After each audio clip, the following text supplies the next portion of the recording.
জি। আপনি নিজে দেখেছেন এরকম? এমনকি আমি নিজেও দেখেছি। জি। এরকম মাতলামো করতো রাতের বেলা এরকম খেটে এসে? একটা রাত আমরা ঘুমাতে পারতাম না, মশারির মধ্যে আগুন ধরাই দিত, তারপরে ছুরি ধার দিত। হঠাৎ করে আমারে মানে নিয়ে যাইল আমার বোনের ঘরেতে না, তার ঘরে আমি বসে বসে খেলতাছি, তার বাচ্চার লাগে তো বলে যে আসো এদিকে, ডাইকা নিল নিয়া। আর এই কয়দিন আমার মানে অনেক পরামর্শ দিছে যে তোমার ভালো হইব, আমাদের বাড়ি দেখো কত বড়, তুমি আমাদের কাছে থাকবা, আমি তোমার আদর করবো, এরকম বলতো টলতো। তো আমি অত মানে ই করতাম না। তারপরে হঠাৎ করে আমার কি নিয়ে গেল ওদের ঘরে, নিয়ে হলুদ টলুদ বাটে বাইটা টুইটা আমার শরীরে দেয়তে। এখন আমার বই নাইসা আমার রাগারাই করতেছে, পানি পরাই না খাওয়াইতেছে যে তাবিজ করছে তারা নাকি। পানি পরা কোনো কাজ হয় না, মানে আমি হও কই না নাও কই না, তারা আমার হলুদ মলুদ দিতেছে, দিয়া টিয়া সুন্দর গোসল মোসল করে। তাদের আরেকটা বাড়ি আছে অন্য দূরে, ওই বাড়িতে নিয়ে গেছে, নিয়ে কাজী ডাইকা বিবাহ পরে। আমি ছোটবেলা আমরা 4 বোন 4 ভাই ছিলাম, আমি ছিলাম 4 জনের ছোট।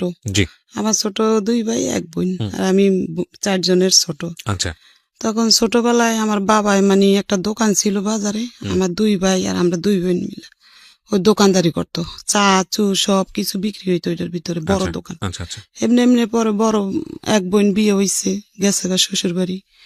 এইভাবে এভাবে মানে আরেক ভাই বিয়ে করছে, আরেক ভাই ওরা চলে গেছে শ্বশুর বাড়িতে, 2 ভাই গেছে গা।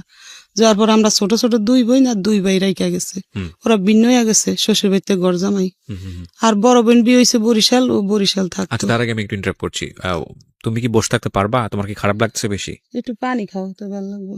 মানে এমন তো না যে তুমি, ও কি খাওয়া দাওয়া করে এখন ঠিক মতো? কম করে, খাওয়াই দিলে খায়, নাহলে খায় না। ওই ঘটনাটার পরে একটু ওই গম্ভীর থাকে সবসময়, গম্ভীর থাকে সবসময়। ওই যে আয়োরা থানায় নিয়া।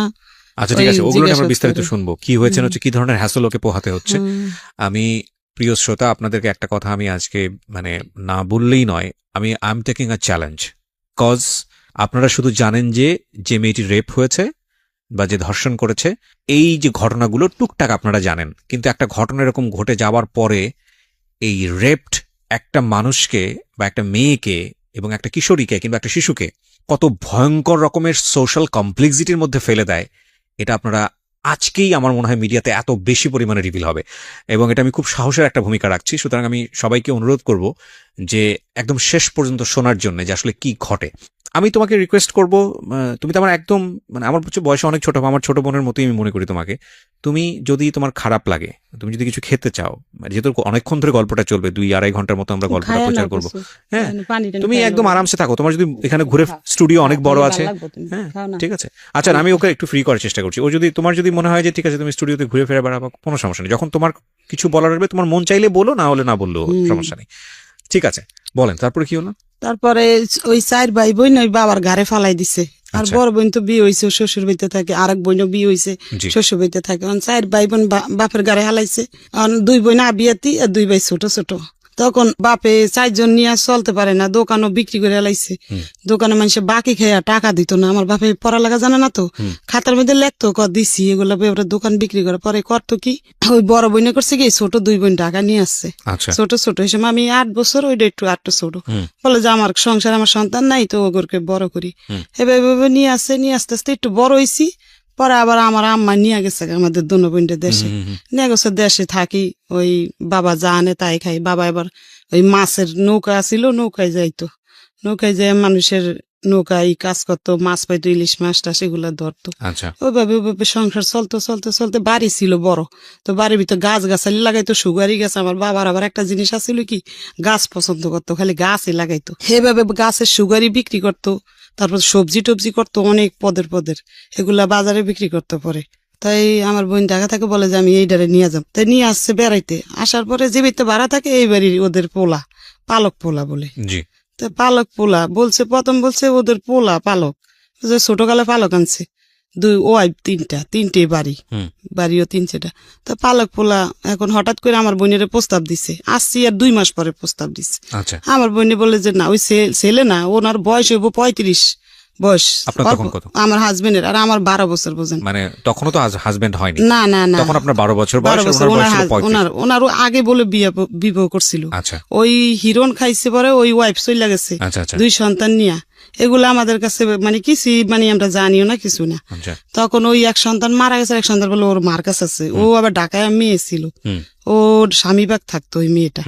এখন আমার বোনে ভয়তে ঘর ছাইড়া দিছে যে আমরা চলে যাবো অন্য জায়গা, তাহলে আর নিতে পারবো না। রুম ছাড়ার কথা শুনে ওনারা চাল খাটাইছে যে এখন তো চলে যাবো এখান থেকে, মেয়ে তো আমরা পাবো না, আমাদের সাধ্যকের লাগে মেয়ের বিয়া করান লাগবই। তখন হঠাৎ করে আমার মানে নিয়ে যাইলো আমার বোনের ঘরেতে না, তার ঘরে আমি বসে বসে খেলতেছি, তার বাচ্চার লাগে তো বলে যে আসো এদিকে, ডাইকা নিল নিয়া। আর এই কয়দিন আমার মানে অনেক পরামর্শ দিছে যে তোমার ভালো হইব, আমাদের বাড়ি দেখো কত বড়, তুমি আমাদের কাছে থাকবা, আমি তোমার আদর করবো, এরকম বলতো টলতো। তো আমি অত মানে করতাম না। তারপরে হঠাৎ করে আমার কি নিয়ে গেল ওদের ঘরে, নিয়ে হলুদ টলুদ বাটে বাইটা টুইটা আমার শরীরে দেয়তে। এখন আমার বই নাইসা আমার রাগারাই করতেছে, পানি পরাই না খাওয়াইতেছে যে তাবিজ করছে তারা নাকি। পানি পরায় কোনো কাজ হয় না, মানে আমি হও কই না নাও কই না, তারা আমার হলুদ মলুদ দিতেছে, দিয়া টিয়া সুন্দর গোসল মোসল করে। তাদের আরেকটা বাড়ি আছে অন্য দূরে, ওই বাড়িতে নিয়ে গেছে, নিয়ে কাজী ডাইকা বিবাহ পড়াইতেছে। মানে আমার ওই মানে আপনার গার্ডিয়ানের পারমিশন ছাড়া ও না, গার্জিয়ানের মাথা ফাটালাইছে, আবার আমার বোনের মাথা ফাটালাইছে, বিবাহ পড়াইতেছে। বোনের জামে আবার চাকরি করতো সিও অফিসে। তখন মাথা ফাটালাইছে, আমার বোনে তো মাথা বেন্ডিশ বেন্ডিশ নিয়ে চুপ করে বসে রয়েছে, আর যায় নেই। তখন ওনারা গার্জিয়ান ছাড়া নিয়ে বিবাহ পড়াইছে। আমার এই কবুল কইতে বইছে, আমি 3 বার কবুল কইছি, এতটুকু জানি। আইসা এখন আমার বোনের সালাম করতে গেছি, সালাম দিতে গেছি, পর আমার বোন একটা লাথি মারছে 2টা, যে এই আমার কাছে আসবি না, তুই যা যা, যারা তোর বুদ্ধি দিছে। আপনার নিজেরও কি ইচ্ছা ছিল? না, আমি কিছুই বুঝতাম না, না যে বিয়া কি জিনিস সেটাই বুঝতাম না। আর ওরা আমার কি করতেছে আমি নিজেও বুঝতাম না, ওরা কি করছে আমার আমিও নিজেও জানি না। তখন লাত্তি দিছে, চলে আইসি ওই শাশুড়ির কাছে চলে আইসা। এখন বলি যে আমার বোনে তো আমার জায়গা দিব না রুমে, বলে যে তুমি আমার রুমে থাকো, পরে একটা বাড়াইটা যে লেগে ওই রুমরা তোমাদেরকে দিব বইলা। পরে আমি ওই রুমে ঘুমাইছি, পরে 15 দিন পরে একটা রুম খালি হয়েছে, বাড়াইটা চলে গেছে। পরে এই রুমটার ভিতরে একটা চৌকি আর একটা ফ্যান আমার শাশুড়ি কিনা আমার ওই ঘরটা দিচ্ছে, আর কিছু হান্ডি পাতিল, বলে যে সংসার করো। এই 15 দিন পরে স্বামীর সাথে মানে এখন এক ঘরে থাকবো, এই প্রথম জি। আর এই 15 দিন ওই শাশুড়ির কাছে ঘুমাই। তো এই 15 দিন এখন আমার বোনের রুম ছাইয়া চলে গেছে এখান থেকে। এখন ওই শাশুড়ি ঘরটর দিছে, ওদের সব কাজ করি টরি, ওনাদের কাজ করি সকাল থেকে সারাদিন, ওদের লগে খাইতে খাইতে পরে বলে যে তোমরা আলাদা রাইন দেখাও। তখন আমি আলাদাই আমার হাজবেন্ড নিয়ে রাইন, ওদিন কে ঘরে দিছে পরে রাত্রে দেখি কি ডুইলা ডেলে আসছে লোকটা। আচ্ছা, তারপরে রাত্রে উনিও ঘুমাইছে, আমিও ঘুমাইছি, সকাল উঠছি। এখন শাশুড়ির কাছে গেছি, বলছি, শাশুড়ি পরে কয় কি তুমি পেশু সইসা আসো ওই নাস্তা খাইতে। তখন নাস্তা খাইছি, খাইতে খাইতে এমনি সংসার করতে করতে 1 মাস মানে হইয়া গেছে। পরে বাবু পেট হইছে। আচ্ছা, হইছে পরে বমি করি, তো বুঝতাম না যে 1 মাসের মধ্যেই। 1 মাস। আপনার বয়স তখন কত? তখন ধরেন 10-11 বছর। 12 বছর বিয়ে হয়েছে। 12 বছর বয়স। আর 1 মাস পরে বমি হইতাছে। ওকে, ওই লোকটার বয়স বেশি না, ওনার 35 মতন বয়স। আচ্ছা, ওনার তো সতর্ক হওয়া উচিত ছিল। ঠিক আছে, বলেন। না, শাশুড়িরে তো সতর্ক করে নাই, তারাই তো কিছু কইরা বোঝাই নেই আমারে কিছু। আচ্ছা, আপনি তো কিছু বিষয়টা বুঝতেনই না। না, তখন মানে বুঝতামই না যে বাচ্চা হইলে আমার ক্ষতি হইব কি ভালো মন্দ। তখন বোন বুঝতে পারছে যে বমি করে কেন। তখন বোন বললো যে আমার কাছে একটু আসবি তুই, মানে দূরের থেকে বোন আদর করে, দূরের থেকে বলছে আমার কাছে একটু আসবি। আমি বলি কেন, বলে আসে দিকে গেছি। পরে একটা কাঁচা আনারস নিয়ে কাইটা খাওয়াইছে, এটা আবার আরেকটা বাড়াইটা দিয়ে খেলাইছে। দেখা শাশুড়ির কাছে বইলা দিছে, শাশুড়ি হাজবেন্ডের কাছে বইলা দিছে। তো রাইতের বেলা ওই নিশা খাইয়া আমার বোনের পুরা কাপড় চোপড় মাথায় উঠাইয়া বকাবকি স্টার্ট লাগাইছে। ওকে, আমরা এখান থেকে ফিরবো প্রিয় শ্রোতা, একটা ছোট্ট বিরতি নিচ্ছি। আপনারা শুনছেন প্রাণ মিস্টার ম্যাঙ্গো ক্যান্ডি প্রেজেন্টস জীবন গল্প। আমি আরজি কিবরিয়া আপনার সঙ্গে রয়েছি। এখানে আমি একটা কথা অবশ্যই আপনাদেরকে প্রথমে বলেছি, আবারও বলছি, আজকে মূলত 10 থেকে 11 বছরের আসমার একটা কন্যা সন্তান, সে ভিকটিম, সে রেপড, তাকে নিয়ে স্টুডিওতে সে এসছে, এবং এটা হয়েছে 2018 সালের নভেম্বরের 8 তারিখে। এই থানাবাড়ি আমার যিনি গেস্ট রয়েছেন তার কাছে আবারও ফিরছি। জি, যেখানটায় আপনি ছিলেন সালমা, তো শাশুড়ি এসে বকাবকি করছে বা আপনার হাজবেন্ড? হ্যাঁ, শাশুড়ি এসে বকাবকি করছে, হাজবেন্ড আমার বোনের বকাবকি করছে, তাই আমার বোন সইরা চইলা গেছে। এখন এমনি বাচ্চা পেড়ে 9 মাস হয়েছে।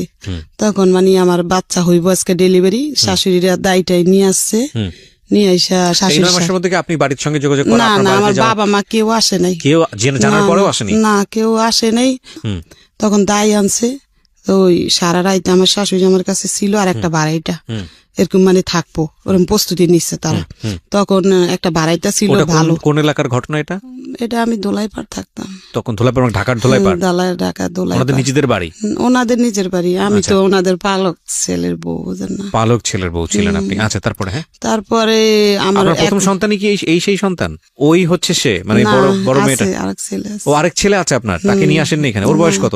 ও এখন বড় হইছে, বিবাহ করছে, 21 বছর হইছে ও, ছেলের। ওই 21 বছরের ছেলের গল্প আমাদের বলছেন সাথে আপনি? সম্পর্ক নাই। আচ্ছা, ঠিক আছে, সে গল্প হচ্ছে ধারাবাহিক ভাবে আসবে। তখন মানে একটা সাইডে বাড়াইটা ছিল ভালো, বলে যে এখন যাই ওর বোনের কাছে, অনুরোধ করে নিয়ে আসি ওর বোনেরে। তখন বলে যে এই ছোট মানুষের পেটে বাচ্চা হইছে, বাচ্চা হইতে দিলে তুই মারাও যাইতে পারে কি, তো তুমি আমার বোনেরে অনুরোধ করে নিয়ে আসছে, পায়ে হাতে দুইটা যে আস তুই একটু ওরে দেখিস। তখন আমার বোনের চলে আসছে, আর থাকতে পারে নাই। আচ্ছা আইসা সারা রাতে আমার সাথে করছে, সকালবেলা আমার ওই ছেলে বাচ্চা হইছে। আচ্ছা হয়েছে পরে আমার হাজবেন্ড মিষ্টি মিষ্টি আইনা খাওয়াইছে সবাই রে। খাওয়ানোর পরে আমার হাজবেন্ডের মানে বাবা মা কোথায় আছে কি আছে আমরা কিছুই জানি না। আসল বাবা মা নাই বলছে ওনারা, কোনো ভাই বোনও নাই মনে হয়, এরকম কেউই নাই মনে হয়, এরকম জানি। তারপরে খাওয়াইছে, আস্তে আস্তে একটু বাবুটা 5 মাসের হইছে। আর হঠাৎ করে ওই রাস্তায় মারামারি করছে, ওই ওষুধ কোম্পানির 2টা লোকে মারামারি করছে। ওই ছেলের বয়স 5 মাস, মারামারি করছে। পরে ওনারা ধরাই দিছে ওই মালিকে, মানে আরেকজন ভাই এরকম পালক আর একটা ছেলে মারামারি করছে, ধরাই দিছে পুলিশ দিয়া। আমার হাজবেন্ডে ধরাই দিছে, আমি জানি না। তো এই নাইট গেট এসে বলে যে সালমা তোমার এই হাজবেন্ডে তো ধরাই দিছে তোমার শ্বশুরে। পরে আমি কি করবো আর জানি না, সকালবেলা হইছে। এখন বলে যে আমার শ্বশুর ডাইকা নিয়ে বলে যে তুমি আমাদের ঘরে খাওয়া দাওয়া করবা কিন্তু। পরে আমি ওই ওনাদের ঘরে একবেলা যাই, খাই, আর ওই বাচ্চাটা নিয়ে থাকি এরকম করে 2 মাস। এখন আমার বাবার বাড়ির মানুষ শুনছে ওই কথা, শুনে আমার বাবা চলে আসছে, আর থাকতে পারে নাই। আচ্ছা, চলে আসছে, গাছ বেচছে দেশে, বেচা গাড়ি ভাড়া নিয়ে আসছে যে আমার মেয়ে নিয়ে যাম আমি। ওইটা শুনছে, কাটতে জানি না, বড় বই দেখতে জানি। পরে আসছে, পরে এরা যাইতে দিব না, যে না ওর স্বামী নাই, ওর দেওয়া যাবে না। আচ্ছা, মানে এত ফাঁসান দেয় নাই।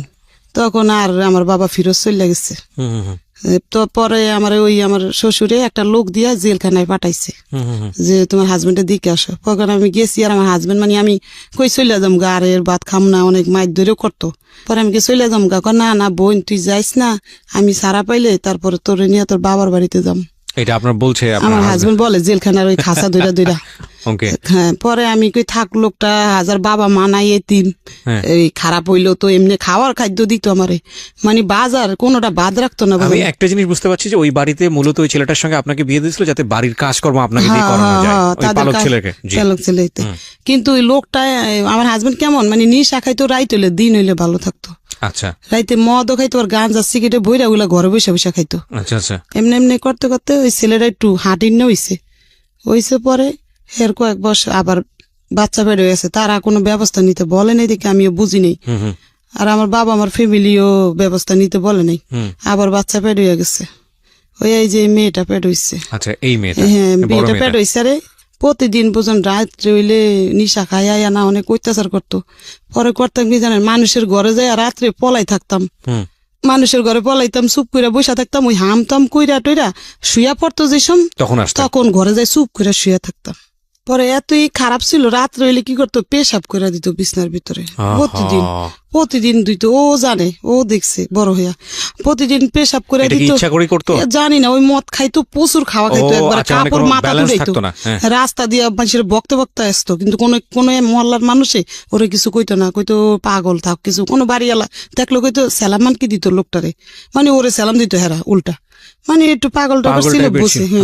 ওরকম করতো। রাত্রে ভয় পাইতাম, ভয় পা ঠেলা আমি খাটের নিচে ঢুকা চুপ করে বসে থাকতাম। তখন তাদাম বাড়ি বিশ্রে বুসরে আসতো, পাইতো না, তখন চুপ করে শুয়ে থাকতো। শুয়ে থেকে ওই পেশাব করতো। সকাল হইলে জানি ওই পেশাব গুলা ধোয়া লাগতো আমার, খাতা করতো, শাশুড়ি কইতাম। আবার দেন সকালে রাইতে জ্বালানি খায়, তারপর সকালে তাও কাজ করা লাগতো, সংসারের কাজ করে আবার আমারটা করতাম। এমনি এমনি ওই বাচ্চারা পেট হয়েছে, তো ওই বাচ্চারা পেট হয়েছে, ওই মার খেতে খেতে পেট হয়েছে। হয়েছে ওর 7 মাসের সময় বাবার বাড়িতে চলে গেছি।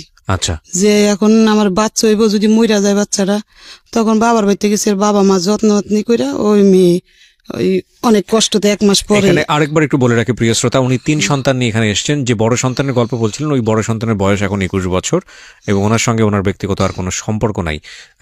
আর উনি যেই সন্তানের কথা এই মুহূর্তে বললেন, বড় মেয়ে তার, সেই বড় মেয়ে এই মুহূর্তে আমার সঙ্গে স্টুডিওতে আছে। আমি একটু আপনার সঙ্গে কথা বলি। হ্যাঁ, আপনার মা যেটা বলল, মাইক্রোফোনটা নিন, আপনি কাছে নিন। হ্যাঁ, আপনার মা যেটা বললো সেটা কি ঠিক? মানে বাবা সম্পর্কে যেটা বললো সেটা কি জি ঠিক? জি, Oh my আমার God! আম্মুর কল্লা কাটবে, মানে আমরা অনেক ভয় পেতাম, একটা দোনো রাত ভাই বোনে ঘুমাতে ভয় পারতাম না ঠিক মতো। মানে আমার যতটুকু মানে জ্ঞান হওয়ার পরে আমি যতটুকু আমার মনে আছে ওই ঘটনাগুলো, রাত্রের ঘটনাগুলো। 4-5 মাসের বছরের ছিল, 5 বছর 6 বছরের ছিল, নিয়ে গেছি। ঠিক আছে, তা আপনি যেটা বললেন যে আপনার বাড়িতে গিয়ে যাওয়ার পরে যত্ন করলো, হ্যাঁ, যত্ন যত্ন করে তারপরে 1 মাস পরে ব্যথা, প্রচুর ব্যথা, অল্প বয়সে মা হয়েছে, ওই ছেলে ছোট 2.5 বছরের, ওই ছেলে 2.5 বছরের, অনেক সুন্দর একটা ছেলে। তখন এই মেয়ে হইব, অনেক ফকির পাকড়া বাবা মা দেখায়া দায়টাই আইনা দাঁড়ে সবাই রাখে। তারপরে ডেলিভারি হয়েছে একটা মেয়ে, ছোট একবারে, ওজনও কম, পুষ্টি নাই কোনো শরীরে। তারপরে হয়েছে পরে আমার বাবারে ওই এর ভিতরে চলে গেছে, বলা চলে যায়, বলছে আমার বউ নিয়ে যাবো। বলে আমার মা বলছে ডেলিভারি ছাড়া আমরা দিব না। তখন বলে যাচ্ছে, তো আমি চলে যাই। 2 দিন থেকে ও চলে আসছে ঢাকা। তখন চলে আসছে পরে ও ডেলিভারি হয়েছে পুষ মাসের 15 তারিখে। ও হচ্ছে শীতের মধ্যে রাত 3টার দিকে হয়েছে। পরে ওরে নিয়ে 15 দিন পরে আমি ঢাকা চলে আসছি। আচ্ছা, আমার ছোট বোনটারে নিয়ে চলে আসছি ঢাকা, লগে করে নিয়ে আমার বাবাই লঞ্চ উঠাই দিছে। ওরা আইন না সংসার করতেছি এমনি। ওই প্রতিদিন রাত রইলে খাইয়াই অনেক অত্যাচার করে। একদিন করছি কি জানেন, আমার মারণের লাগিয়া বিশ্রাইতেছে দিনে মদ খাইয়া, পরে মারতে পারে না। আমি ইচ্ছা করে কলের দিকে চলে গেছি যে না মারতে। খাটের স্ট্যান্ড ছিল আগের দিনে, কিন্তু দাঁড় উপরে কারা চাঙে না খাটের, এভাবে নিয়ে এই আমার মাথার ভিতরে এই শিলি হয়েছে 4টা, দেখেন এই শিলি মাথায় বাড়ি দিয়েছিল, মাথায় বাড়ি দিয়া মজক সহকার বার করে লাইছে। Oh my God! তখন আমার শাশুড়ি করছে কি, ওই শাশুড়ি আবার এমনি আদর করতো, মিশা কথা কম না, আমার অনেক আদর করতো, এখনো আদর করে। সে করছে কি জানেন, আমারে মানে নিয়ে গেছে ডাক্তারখানা, নিয়ে এটা শিলি দিছে। যখন না শিলি দেয়, গিট্টু গুলো এম করে টান দিয়ে, গিট্টু ওই সময় সুতা ছিল, সিলাই টিলে বাসাইছি। আর 1 সপ্তাহ পরে ওই শিলিগুলা যেসব খুলছে, আমি জানেন ওই অজ্ঞান হয়ে পড়ে গেছি ওখানে। তারপর বাসাইছি, আবার সংসার করতেছি এরকম করে সংসার করতে। একদিন করছি কি জানেন, আমার এই বাথরুমের ভিতরে পলাই রয়েছি, বাথরুম ভাঙ্গা, টয়লেট ভরা ছিল, নিচে টিন সাইড বাইতে থাকি না, আমার ওই শাশুড়ির সামনে, শ্বশুরের সামনে আমার করছে কি জানেন, বাড়াইতে থাকে 22টা, ওই বাড়াইতারা সাক্ষী, এখন ওই বাড়াইতে দোলাই পারা আছে। ওই বাড়াইতে সামনে আমার করছে কি জানেন, বাথরুমে পালাইছি না, বাথরুমের দরজাটা ধাক্কা দিয়া ঢুকে আমার এই মুখটা আছে না, ওই বাথরুমের গুয়ের ভিতরে ডুমায়া ধরছে, আমার এই শরীরটা পুরো গু দিয়া বেড়ে গেছে। আর এমন জোরে ঘুষা দিছে, বুঝলেন, এই জায়গাটা এরকম করে খাওয়ার পরে খাইয়ে করতো। এটি ভালো থাকলে কিছুই করতো না, সে মদ আর গাঞ্জা খায়া এরকম করতো। ওরম করতে ও বাচ্চার বয়স 4 বছর হয়েছে, মার খেতে অনেক হেরা বার করে দিছে। ওই শ্বশুর মানুষ আর সহ্য করতে পারে না এই ছেলের আপনার যারা পালক, তারা সহ্য করতে পারে না দিকে তারা করছে মা সামানা সব ঘরেতে নামে বাইরে ফালাই দিছে ফিক্কা মেরা, যে আমাদের বাড়িতে যাও গা বাবা, তোমাদেরকে রাখতে পারব না। তখন একটা অন্য বাসায় ঘর নিছি আমরা। এখন আমি কিছুই বুঝি না, থানাও কিছু বুঝি না, বাবা মাও দিয়ে নেয় না, কিছুই বলে না, আর শ্বশুর বাড়ির মানুষও কিছু বলে না, আমি কিছুই বুঝলাম রাগা করা। এরকম করতে পরে এই মাইয়ার 4 বছর বয়স হয়েছে, আর ওই ছেলে একটু বড় হয়েছে, 6 বছরের হইব, মানে 6-7 বছরের, আর ওর 4 বছর। তখন ওরে 4.5 বছর হয়েছে, আর ওর ভর্তি করছি একটা মাদ্রাসায় ওইখানে। আচ্ছা, কইরা এখন আমি কি করি জানেন, ওই আখর বাতি আছে না, ও নিশাবানি খায়, অত টাকা দিত না, 60 টাকাই না দিত রাত্রে বাজার করার জন্য। আচ্ছা, আর সব খাইয়া লইতো। ওই দিয়ে আমি ওই টুকটাক 12 টাকা কেজি চাল ছিল তো, আর ডাইল ছিল, সব তো মাংস ছিল 60 টাকা। তো ওই 1 কেজি চাল আনলে আমরা সুন্দর 2 দিন হইয়া যেত, আধা কেজি করে, অত খাইতাম না। আখর বাতি আছে না, এগুলা ওদিকে দেয় বাড়ি বানাইতে। তখন আমি মানুষে বানাই দেখে শিখছি। তো প্রতিদিন 3 কেজি বানাইতাম। সিয়ারি খাইয়া অনেক বাড়াইতা ঘুমাই থাকতো। হ্যাঁ, আমি ঘুমাইতাম না, আমি ওই বৈশা ঘরের মধ্যে ওই গোলাইয়া বইয়া বানাইতাম। তো সবাই বেশি বানাইতাম, 4 কেজি কি 4.5 কেজি বানাইতে পারতাম আগরবাতি। জি, বেড়ারা দিয়া যায় বাসায়, গুড়িও দিয়া যায়, গোলাই নিতে হয় আটার মতন করে। তো বানাইতে ওই বেবিও আমার শিক্ষা লাইছে ওগুলা। মানে আপনার তো বড় মেয়ে? হ্যাঁ ওই মেয়ে 4.5 বছরের মেয়ে শিক্ষা লাইছে দেখতে দেখতে। আচ্ছা। তো ও একবার মতন বানাই দিত আমারে, যেরকম বানাইতো মাইজি ওরে ভর্তি করছি একটা মাদ্রাসায়। আর ওই 4.5 কেজির মতন বানাইতাম, কোনোদিন 3 কেজি বানাইতাম, বানাই রাখতাম, পরে লোক আসলে নিয়ে যেত এক লগে 1000 1200 কত টাকা পাওয়া যেত? 1500 1200 এরকম পাইতাম 10 দিন প্রতিদিন? 15 দিন পরে। 10 দিন 15 দিন পরে? হ্যাঁ 10 দিন পরে। বহুত কঠিন কাজ। কঠিন অনেকগুলা, এতগুলা হইতো 1 কেজি। ওগুলা রাস্তায় সুগার লাগতো মিল্লা মিল্লা, সুগার পরে আবার বাইন্দা রাখতাম, আচ্ছা। তো লোকটা নিয়ে যেত। তো এই 10 দিন 12 দিন পরে 1500 1200 টাকার মতন আইতো। আচ্ছা। আইলে আমার কাপড় চোপড় আমি নিতাম নিজেরটা, ও বাচ্চারে কিছু দিতাম, দিয়ে বাচ্চা মাদ্রাসায় ভর্তি করছি। করার মনে 2 মাস কি 4 মাস পরে হিরণ ধরছে। এখন ওই পাক ঘরে বৈশা বৈশা খাইতো প্রথম অন্য মানুষের সাথে। আপনার জামাই? তখন হিরণ ধরছে পরে এখন আমি বুঝি না যে ও কি খায়, এটা খায়াটে ঘরে যাই চুপ করে দমন ধরে শুয়ে থাকতো। এখন আর আমার সাথে ওই মারামারিটা কম করতো, ওইটা খাওয়ার পরে মারামারিটা কম করতো, কিন্তু টাকা চাইতো আমার কাছে, খালি টাকা না দিলে মারতো। এই যে দেখেন এই কেন্নার ভিতরে, এই যে এই কেন্নার ভিতরে রড দিয়া বাড়ি দিয়া এগুলা এমন কালো হয়ে রয়েছে, এই যে দেখেন কেন্নার ভিতরে দোনো হাতে আছে, ওর পায়েও আছে, বাড়ি দিত এইভাবে। বাইরে দিতেও কাপড় চোপড় নিত, থালা বাটি নিয়ে যেত। তখন ও তো বড় 5 বছর হইয়া গেছে, আর ওই ছেলেও তো একটু বড়। তখন কি করবো, ওই কাজ লইছি একটা, সবাই দিয়ে কিস্তিতে টাকা উড়াইয়া চলে সুন্দর। ওই আগরবাতি দিয়ে চলবো না, মিশিংটা আনতালে জালি ব্যাগ সিলাই নেট গুলা ওই ফলের দোকানে দেয়। অনেক একজনে বুদ্ধি দিয়ে কি, ওই তোর স্বামী তো ওই নিশা ধরছে, এখন তো ওই বাচ্চা দুটার জীবন নষ্ট হইব, আর বাবা মাও নেয় না আমার আয়সা, কেউ পাশেও দাঁড়ায় না। তখন বললাম যে একটা মিশিং কিনবো, তখন কিস্তিতে টাকা উঠেছি 10,000। আমি এখানে একটা বিরতি নিতে চাই। প্রিয় শ্রোতা, আপনারা তো শুধু গল্পটা শুনছেন, ইনফ্যাক্ট আমি বলবো যে এতদিন যাবৎ কোন একটা ঘটনার আপনি রেপ কেন্দ্রিক কোন তোর 1000 সিলাইতে পারব না, তখন একটা মোটর কিনা নিলাম 500 টাকা দিয়া। আচ্ছা। কিনা লাগাইয়া এখন সিলাই আমি, ও বাস করে। আর ওই ছেলে পড়ে না, ক্লাস 1-এ ভর্তি করছি, তুই উঠছে, পড়ালেখা করতেছে না, খালি খেয়ালে বাচ্চা কাচ্চার লগে, ওই বাবার মতন বুঝছেন, খেয়ালে খেলতেছে না। আর ও মেয়ে পড়ে মাদ্রাসায়, তখন মাদ্রাসায় পড়তে পড়তে ওরম নিশা খায়, এলাকার সবাই ওরে চিনে। কে নিশা খায়? ওই হাজবেন্ড খায় নিশা। এলাকার সবাই সবাই এলাকার সবাই চিনে, ওর ছোটতে এই এলাকা 5 বছর। হ্যাঁ চিনে, চিনলে তো চিনে, এটা তার মেয়ে। ওর মাদ্রাসায় মানুষে খারাপ কথা বলে। কি বলতো মনে আছে? বাবা মনে আছে? একটু বলো তো, তোমাকে তুমি করে বললাম, একটু বলো। বলে যে হিরণ চিরমে, এই সমস্ত কথা বলতো, আমার অনেক খারাপ লাগতো। ওকে। তখন আমি মানে করম কি, ওইখানে থাকি না আপাতত। পরে ওই মাদ্রাসায় বেতন দিতে পারতাম না, ওই জালি ব্যাগ দিয়ে যা পাইতাম ও দিয়ে ঘর ভাড়া দিম নাই, কিন্তু একটা বাড়িতে 3 সেট ভাড়া গেছি। ও পাইতে আমার মিশিংটা নিয়ে যাইতে ধরছিল। পরে এলাকার লোক আছে ভালো নেতা, ওর রাস্তার মধ্যে দিয়ে কাইন্দা পড়ছি আমি, ওই কাকা মিশিংটা নিয়ে যাইবো, আমার টিভিটাও নিয়ে গেছে ঘরের থেকে, আবার ওর চাপারের ছোট গুলো নিছে, কারণ আমার আছে গেলে মিশিং আর একটা খাট আছে, আর কিছু নেই ঘরে, আর ওই আন্টি পাতিল ঘরে আছে আমাদের, আর কিছু নাই। মিশিং এর মাথা নিয়ে যাইবো, আমি এমন ঘেরান পাইতেছি। আর আমি ওই জালি ব্যাগ সিলাই মানুষের বাসায় দিয়ে আসি, আবার নিয়ে আসি। আর ও দেখছে কিভাবে খায়, ওরে জিজ্ঞাসা করেন। দেখছেন? তুমি কি দেখেছো তোমার বাবা তোমার সামনে নেশা করতো? কি করতো বলো তো একটু। মানে উনি কি বেঁচে আছেন? আপনার বেঁচে আছেন? না, এখন নাই, মারা গেছেন। আল্লাহ তাকে ক্ষমা করুক। আমি মৃত ব্যক্তি সম্পর্কে কখনোই এরকম কিছু বলাটা প্রয়োজন না এবং উচিত না। আমি তবুও বলি, একটা মানুষ যে কর্মটা রেখে যায় দুনিয়াতে, সেটাই মনে করে। তবে আমি তার জন্য দোয়া করি অন্তর থেকে যে আপনাকে আল্লাহ নিশ্চয়ই ক্ষমা করুক, আমি এটুকু বলতে চাই। তবে আজকে আমি গল্পের প্রেক্ষাপটে আমি ঘটনাগুলো তুলে নিয়ে আসছি, ওনাকে আমি অ্যাকিউজ করছি না, কারণ আমি বিশ্বাস করি, মনে প্রাণে বিশ্বাস করি যে ওই মানুষটাকে যদি আজকে আমি আমার এই অনুষ্ঠানে আনতে পারতাম, তিনি তার সমস্ত খারাপ কাজের পেছনে হয়তো কোনো যুক্তি দাঁড় করাতেন। তো সেটা তো সম্ভব নয়, কিন্তু যে কোনো কাজই আমরা করি না কোনো, পরিবারের সদস্যদের উপর সেটার একটা ভয়াবহ ইম্প্যাক্ট পড়ে, যেটা পড়েছে, এবং যে কারণেই কিন্তু আজকে ওরা স্টুডিওতে। হ্যাঁ, কি হতো একটু বলো তো। মানে ঘরের মধ্যে মোম জ্বালাতো, হ্যাঁ, মোম জ্বালিয়ে পয়সা দিয়ে, মানে মুখ দিয়ে কি যেন একটা। তুমি তোমার বাবাকে বলতা না যে বাবা এটা করো না? আমি আমার বাবাকে অনেক ভয় পেতাম, কারণ আমার বাবা সব সময়, আমি দেখেছি যে আমার বাবা শুধু মানে মারামারি করে, আমার আম্মুর উপর অনেক অত্যাচার করে। আচ্ছা। এই যে আমি আমার আম্মুকে মারলে আমি আমার বাবার পা ধরতাম যে মেরো না, আমার মাকে মেরো না।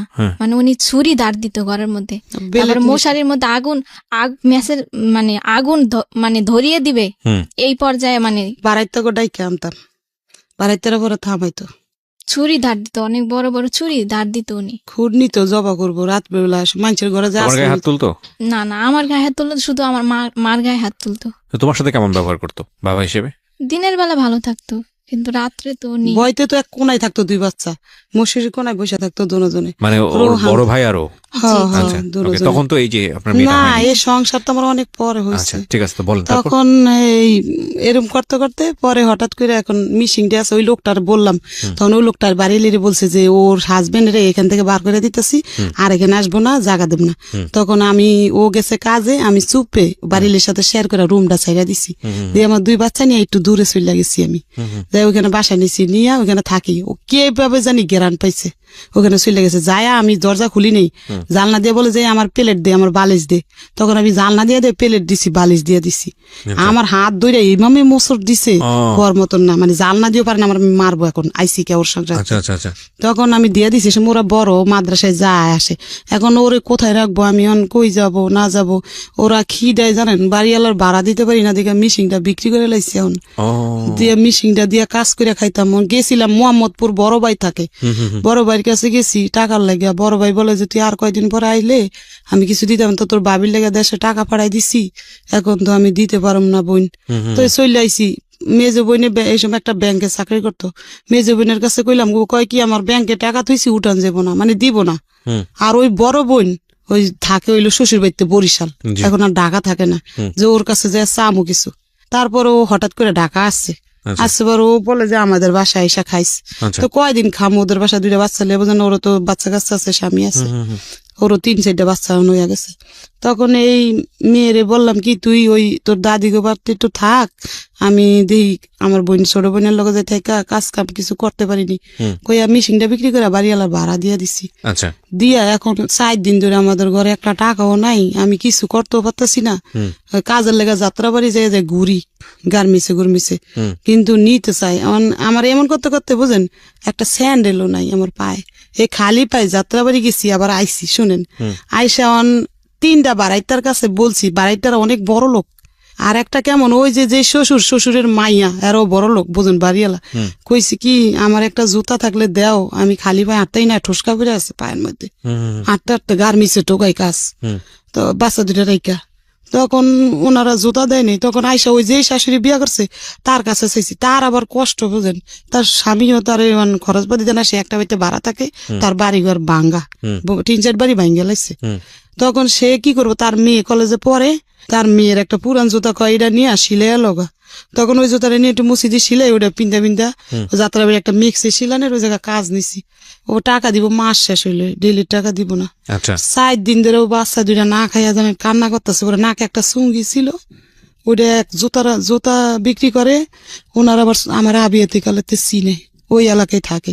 তারপর বিয়ার আগে তো ঘরে যাইতাম আমরা খেলতে খুলতে, হের ছেলের লাগে তো হেরা চিনে। আমি কই কি নিজামের আম্মু আমার নাকের চুঙ্গিটা রাইকে আমার কটা টাকা দাও, কয় কি কে, আমি কি ওই 2 বাচ্চা না খায় মরতাছে, ও তো জানে ও মুখের বউ, আমি সব চিনি, আমার হাজবেন্ড সবাই বলে। তারা পানি বাঁচছিল, ওইটা দিছে, 2 বাচ্চারে খাওয়াইছি। আমার বলে তুই খা, আমি না আপা আমার পেটে বাদ যায় না, আমি খাম না। আর ও তো হিরোন খাইয়া খাই রাস্তা ঘুরতেছে। পরে করছি কি নাকের চুঙ্গিটা তাদের কাছে বেচছি 200 টাকা, বেচছে ওই চাউল পাত বাজার ভাত আইনা কয়দিন খাইছি। খাইয়া এখন ওই যে আগে তো উঠাই না, কাপড় টাপড় ছিল আমার ঘরে, কাপড় পরতাম, তো এই 3-4টা কাপড় ছিল, আর একটা রেডিও ছিল ঘরে, ওটা আর দেয়নি ওই হিরোন ছিল। আমি ওই রেডিওটা বিক্রি করছি একজনের ধরে, বেচছে আবার কয়দিন চলছি। এরকম কত তো মাসটার বেতন পাবো, মানে এই মাসটা এমনি চলতেছি। আর আবার 4টা কাপড় ছিল, কাপড় 4টাও বেচছি, বেচে এমনি করছি। কইটা দেই কি বেতন পাবো, মাস শেষ কি এমনি চলতে ঘরের জিনিসপত্র সব ওই বাড়িওয়ালারে দিয়ে দিছি। যেমন আমি ঘর ভাড়া বাজাইলে তো আমি দিতে পারবো না, দিয়ে আমার ছোট বোনের কাছে গেছি গা, আর ও মাইয়া ওই দাদির কাছে দিছি মাদ্রাসা হেদের বাড়ির কাছে। আর ছোট বোনের কাছে যে 2 মাস ধরে থাই, ওই মাইয়া ওদের কাছে থাকে, ওরা যা দেয় খায় থাকে, আর ওই ছেলেও ওদের কাছে। দোনোটা ওই শাশুড়িরা নিছে দায়িত্ব যে কয়দিন থাকুক, তুমি নিজের পায়ে দাঁড়ায় পরে নিয়ে যাও। তো এইভাবে থাকতে থাকতে পরে বড় বোন বলে যে এরকম করে চলবি কয়দিন, তো আমার কাছে এসে থাক। তখন ওর সামনে একটা রুম নিয়ে দিছে, দিয়া বলে যে তুই এখানে থাকি একটা কাজ কাম করে ওরা আমি দেখুম, তুই চলিস। এইভাবে করতে করতে পরে ওই মেয়েটারে আর ভর্তি করতে পারিনি ওইখানে যায়া। এখন ওই মাদ্রাসাতে মানুষের খারাপ কথা বলে, আবার হুজুরা বলে যে তুমি বেতন নিয়ে আসো না, বলে দিকা ও পড়ার থেকে নিয়ে গেছি, নিয়ে ওই বোনের কাছে থাকি। তখন ওইখানে বইনে ভর্তি করে দিছি, স্কুল ড্রেস বানাই দিছে বড় বোনে। তো বড় বোনটা একটু আদর করতো, তো এই বড় বোনের কাছাকাছি রাখছে, রাখতে রাখতে ওই বড় বোনের জামাই তো পিছলইছে, পিছলইছে যে ওর আমার সাথে মানে দুষ্টামি করতে চায়, ওর মানে বেকায়দা শৈলে মূল্যে বর্ষ করতে চায়। ওর 3 সন্তান, 3 সন্তান, ছোট ছোট আর বেশি বড় না। তখন বোনের বলি নেই এরম যে কয়টয়, বলে যে চুপে, বলে রাস্তায় তুই আমার কাছে বিপদ বললে আমি কন্ট্রাক্টদারি করে পয়সাও ভালো কামা, টাকা বোঝান প্রতিদিন অনেক টাকা আনে, কিন্তু আমি আমার বোনের কাছে শেয়ার করিনি, আজ পর্যন্ত বলিনি কথাগুলো, আজকে প্রথম রেডিওতে বলছেন, আজকে প্রথম বলতাছি। তখন বলি যে না এনে থাকলে আবার বোনের ঘরও দেখি মারামারি করে হাসবেন, বাচ্চা ঘরও মারে, বোনেরও মারে, বলে যে না এনে থাকুম না। তখন ওইখান থেকে সইরা আলাদা একটা বাসা নিছি, টিন সাইড নিয়া এখন কাজে লাগছি যাত্রাবাড়ি। আচ্ছা, মেক্সি সিলাই, রেডিমেড মেক্সি 5 টাকা করে পিস দিব। ওকে, পরে সিলাই পেটিকোট মেক্সি সিলাইতে সিলাইতে ওই টাকাটা দিয়ে ঘর ভাড়া দেই, মাস শেষ ওদের 2 খাওয়াই। এর মধ্যে আমার বাবার কাছে বড় বোন ফোন দিছিল যে সালমা কিভাবে খাইবো, বাবা বলে যে ওর কাছে সিলাই মেশিন আছে না, ওইটা দিয়ে খাইতে পারে না, এই কথা বলছে। শুনি না মনে কষ্ট লাগছে বুঝছেন। পরে কই বাবা মাকে দরকার নেই, বাবা বাচ্চা আছে ওই সময়। তখন বাইরে তো আর খোঁজ নেই, আর কেউ নাই খোঁজ নেন। তখন কি করবো, ওই জায়গায় বাসা নিয়ে থাকি। হঠাৎ করে আমার এত অসুস্থ হয়ে গেছি, কাজ করতে করতে বুঝেন, বিছনার লগে লেগে গেছি। লাগার পরে ওই 2টা লোক, আমার বাবা আবার বোলার থেকে বাড়ি বিক্রি করে নোয়াখালী বাড়ি করছে, করার পরে ওই লোক 2টা আমাদের বাড়ির লোকের এই ক্যান্টনমেন্ট চাকরি করে, আর্মি ক্যান্টনমেন্ট সিপিলে চাকরি করে। তখন ওরা মানে আমাদেরকে চিনে, তাই শুক্রবারে বিকেলে আর্মিকে বন্ধ থাকে, তো ওরা 2জন আমার বোনের বাসায় আসতো, বোনের জামাইয়ের লগে কথাবার্তা বলতো। আমারে বললো যে তুই কি করাস, আমি এরম এরম করি ভাই, কিভাবে চলবো 2টা বাচ্চা নিয়ে। বলে যে তোর ছেলেটারে আমাদেরকে দিয়া দেয় ক্যান্টনমেন্টের মধ্যে, ও টুকটাক আমাদের সাথে করবো টরবো থাকবো। তো ছেলেটারে ওরা নিয়ে গেছে ভিতরে। তো নিচে পরে 1 দিন 2 দিন ওরকম দেখছে, ওই ওর বাবা দেখছে, দেখে বলে যে একে বলে আমার বোনের ছেলে। মানে আপনার সেকেন্ড হাজবেন্ডের কথা বলছেন আপনি? ওকে, হ্যাঁ, আমার বোনের ছেলে। তখন আপনার প্রথম হাজবেন্ডটা কোথায়? প্রথম হাজবেন্ড ওই রাস্তা ঘুরে খায় টায়, নিশা পানি। আপনার সঙ্গে যোগাযোগ নাই? না যোগাযোগ নাই, 2 বছর হয়েছে এখন যোগাযোগ নাই।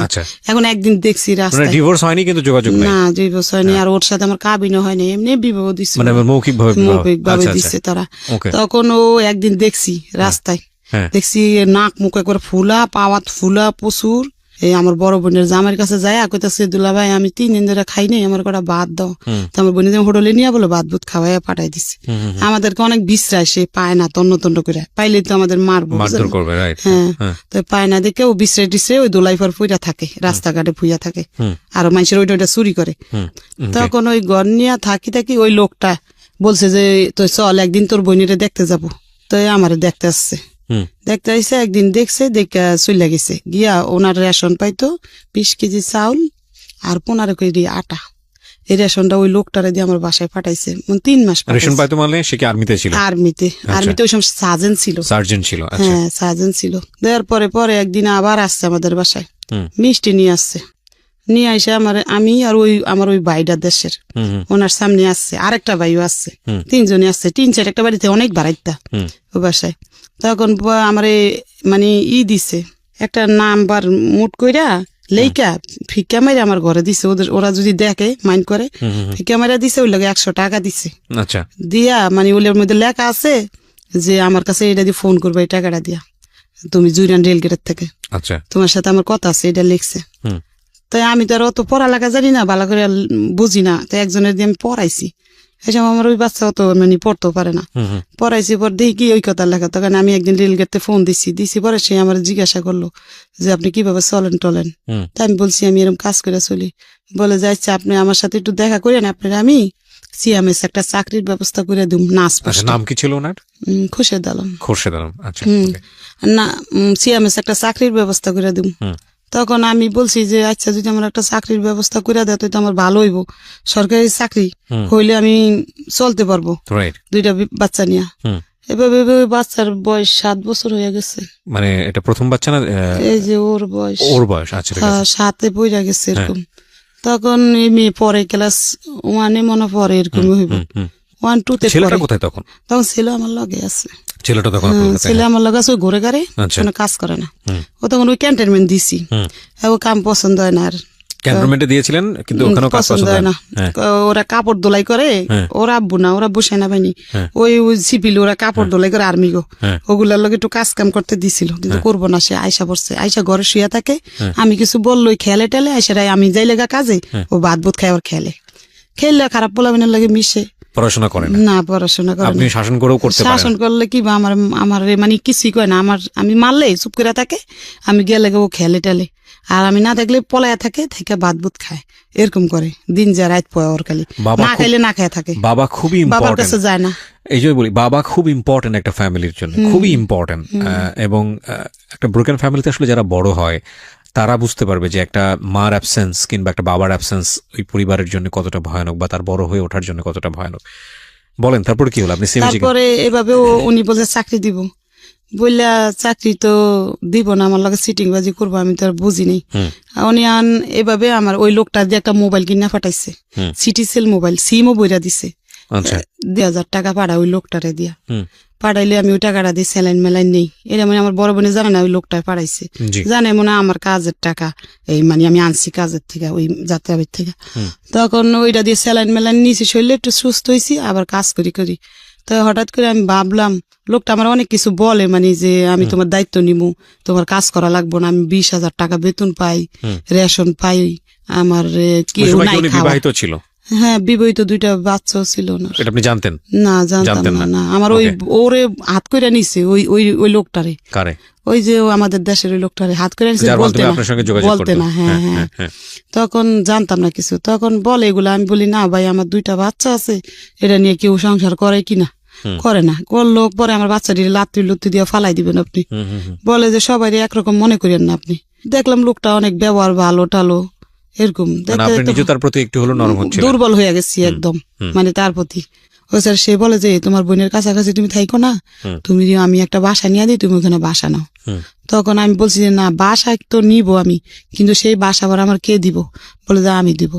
তখন আমি বাসাটা ছাইরা ওই পারে, রেল গেটের ওই পারে একটা বাসা নিছি, ভাড়া মনে 4,000 টাকা হইব না, 3,500 টাকা বাসা ভাড়া নিয়ে, আমার 2 ছেলে মেয়ে নিয়ে আমি ওইখানে গেছি। যাওয়ার পরে টুকটাক কিছু মাল সামানা কিনা দিছে, আর ওই লোকটারে দিয়ে রেশন মেশন পাঠাইছে বাসায়। পাঠাইছে পরে বাড়িওয়ালারে বলছি আমার 2 বাচ্চা আমি থাকবো, আমার হাজবেন্ড থাকবো, এ কথা বলছি। এখন আমি বলছি যে আমরা এখন, বলে যে আমরা এখন বিবাহ করব। উনি বলছে, আমার প্রস্তাব দিছে। আমি বলছি তাইলে কে সাক্ষী থাকবো? বিবাহর সাক্ষী আছে না? তখন ওই লোকটা আর একটা লোক, এই 2 জন সরকার, একজন মৌলবী ডাইকা আমরা বিবাহ করছি। আচ্ছা, তো বিয়ে করার আগে তো আপনার আগের হাজবেন্ডের সাথে আপনার তো সেই অর্থে সম্পর্ক ছিল না, কিন্তু চিনিও না, জানিও, দেখিও না, আর তারে এই 2 বছর সে আমার কোনো খোঁজ খবর না, আমরাও তার খোঁজ খবর। আপনি বিয়ে করার আগে আপনার ছেলের মেয়েদের সঙ্গে আলোচনা করছিলেন যে আমি এরকম একটা বিয়ে শাদীতে এরকম? বলি আপনারে, তখন আমি বিবাহ করতে চাইছি, কিন্তু আমার এই মেয়ে বাধা দিচ্ছে। আচ্ছা, ছেলে কিছু বলে না, ছেলে যে এনে রাইতে এনে খাই, ছেলেও বোঝে না সব কিছু, মানে অন্যরকম।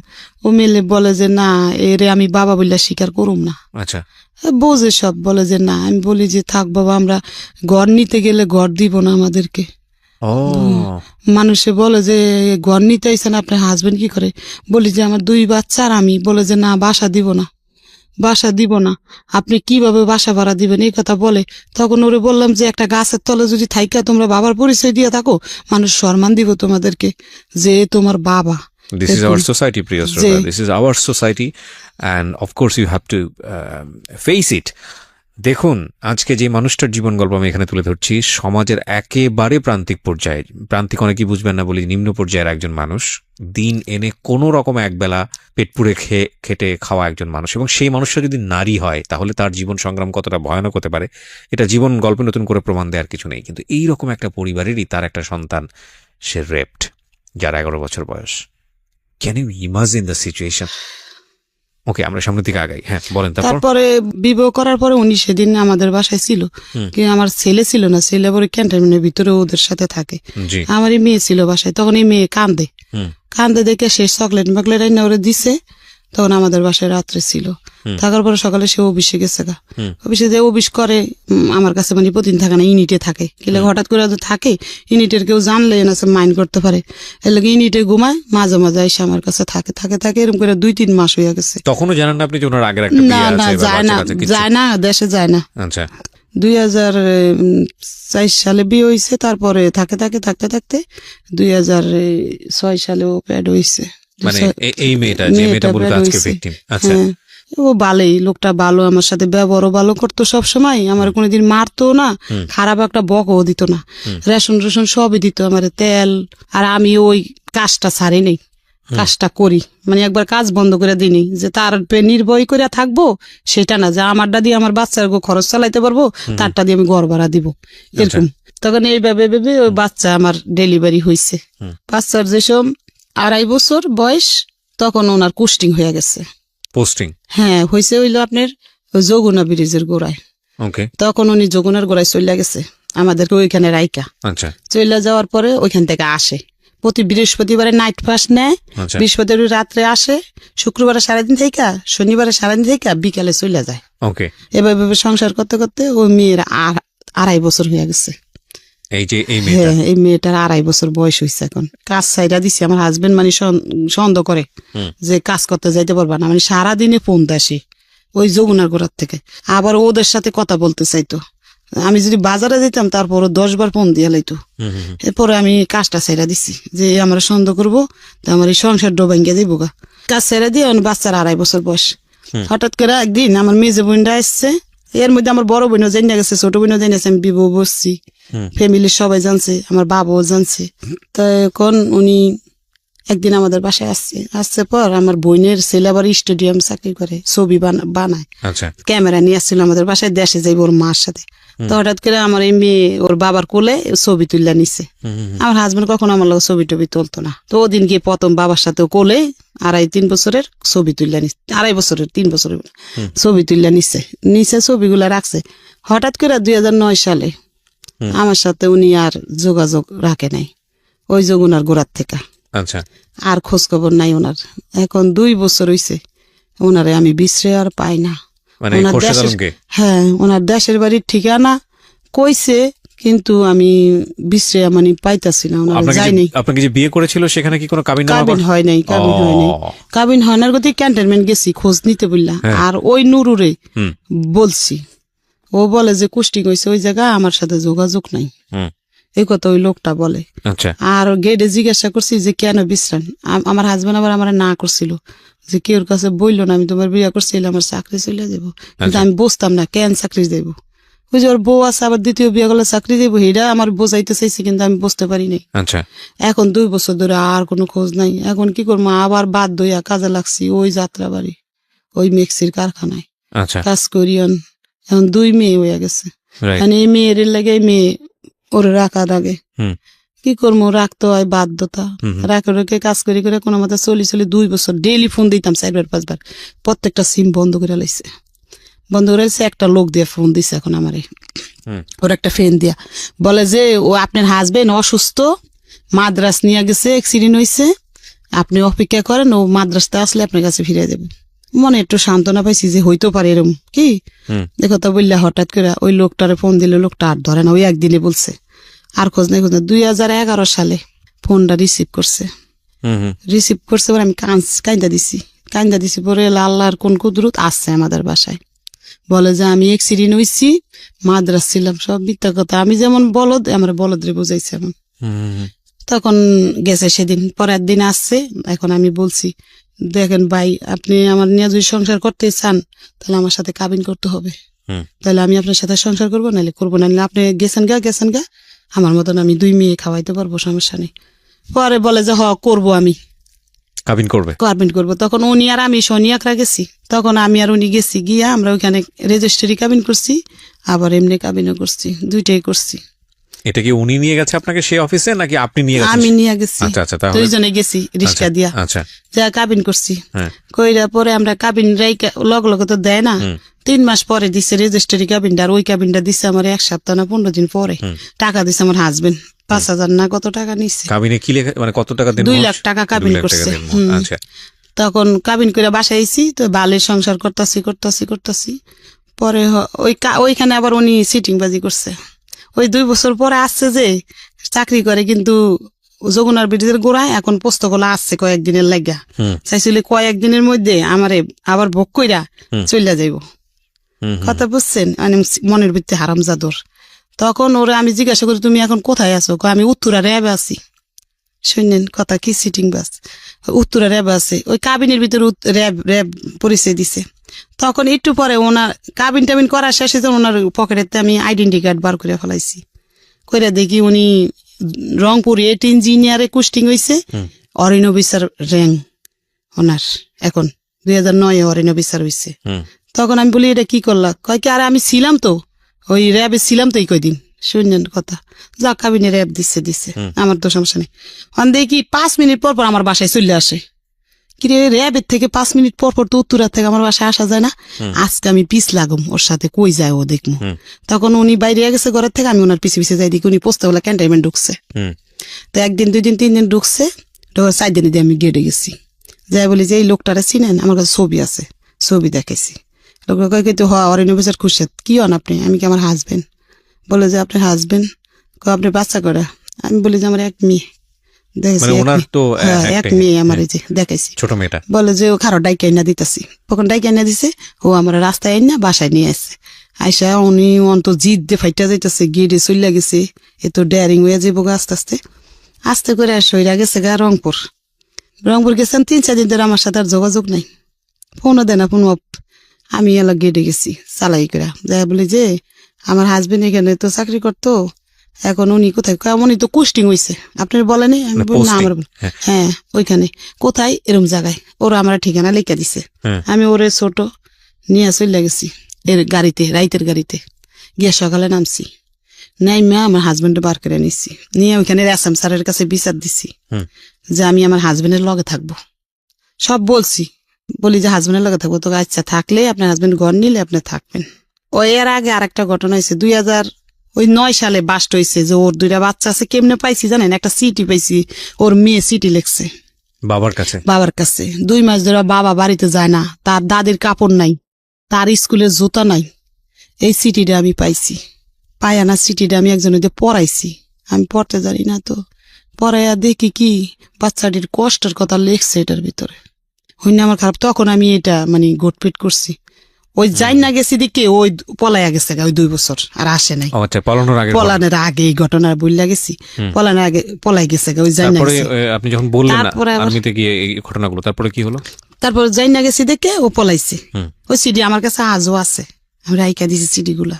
তখন পলাইছে, ওই যে পলানের পরে 2011 আইসে, কাবিন করলাম, করার পরে ওইখানে গেছি। ধরলেন ওরে ফাইনালি তো গিয়ে ধরলেন? ধরছি, আমরা স্বীকার করছে। হ্যাঁ না সেটা ঠিক আছে, তারপরে কি হলো? মানে ওখান থেকে কি বললো? আপনাদের একসাথে থাকার নিয়ম দিচ্ছে। তারপর যে আপনার হাজবেন্ড ঘর নিলে আউটে বাসা নিব, আপনি থাকেন তার সাথে, নিয়ম দিচ্ছে, থাকেন আপনি, সমস্যা নেই।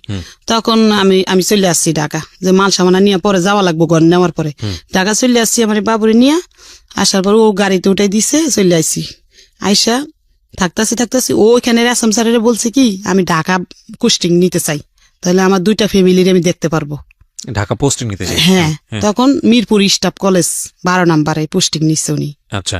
নেওয়ার পরে আমাদেরকে এখান থেকে বাসা ছাইরা আমাদেরকে, এখন মানে আমার ছেলে অনেক বড় হয়েছে, 17 বছর হয়েছে ছেলের।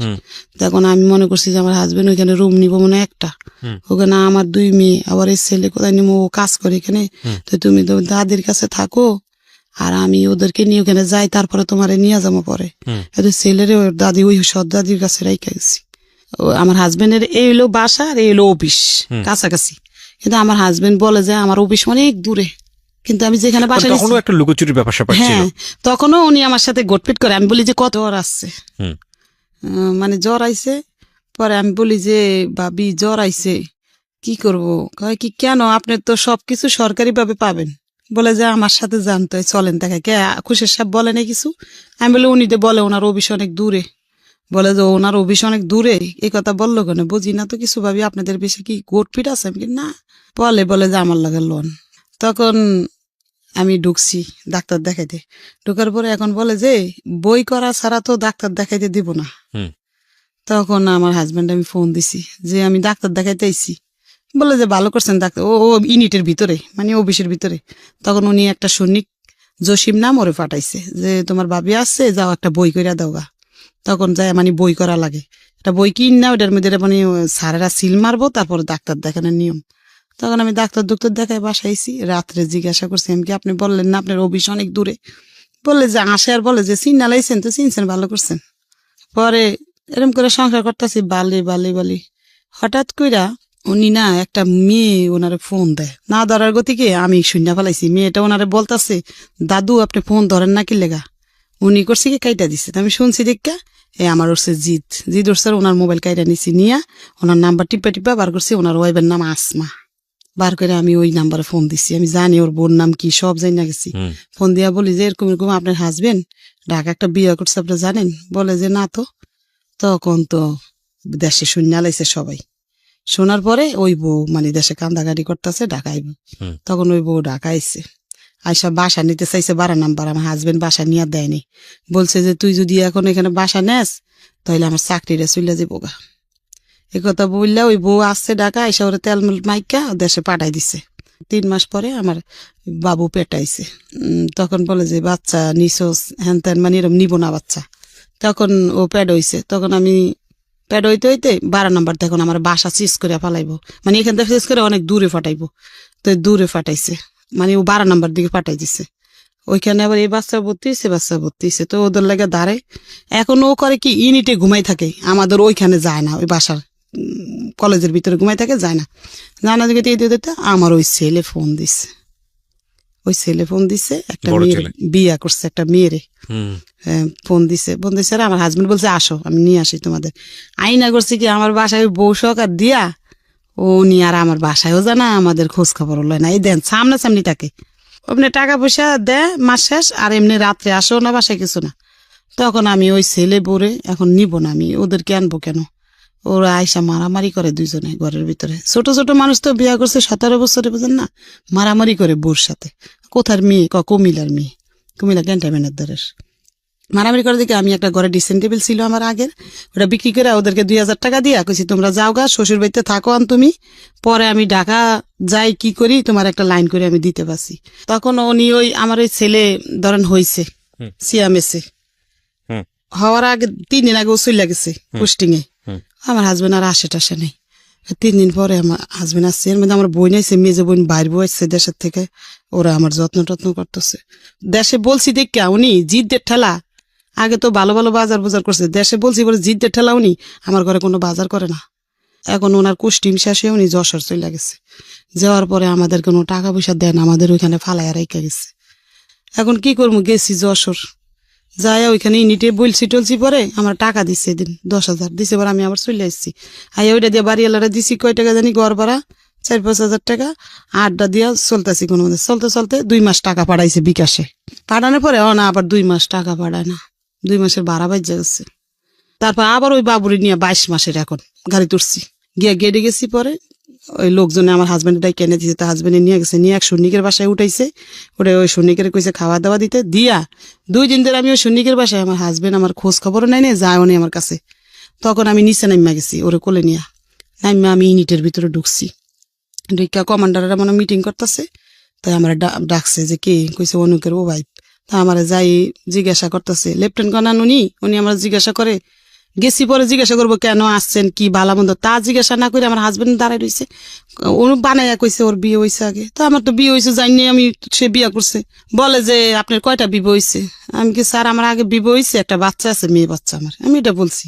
তখন এই কথা বলছে। পরে আমি কি স্যার শোনেন, আপনি সুস্থ বিচার করেন, যদি সুস্থ বিচার না করেন আল্লাহর কাছে ঠেকা থাকবেন, এটা বলছি। পরে আমার হাজবেন্ডটা উনি গালাগালি করছে, থাপ্পড় দিয়ে তোর কানাউটি ফাড়ালাম, বেদব কোথায় গা তুই বিবাহ করছো, খাওয়ান খরচ না বলছে। পরে আমি চলে আসছি।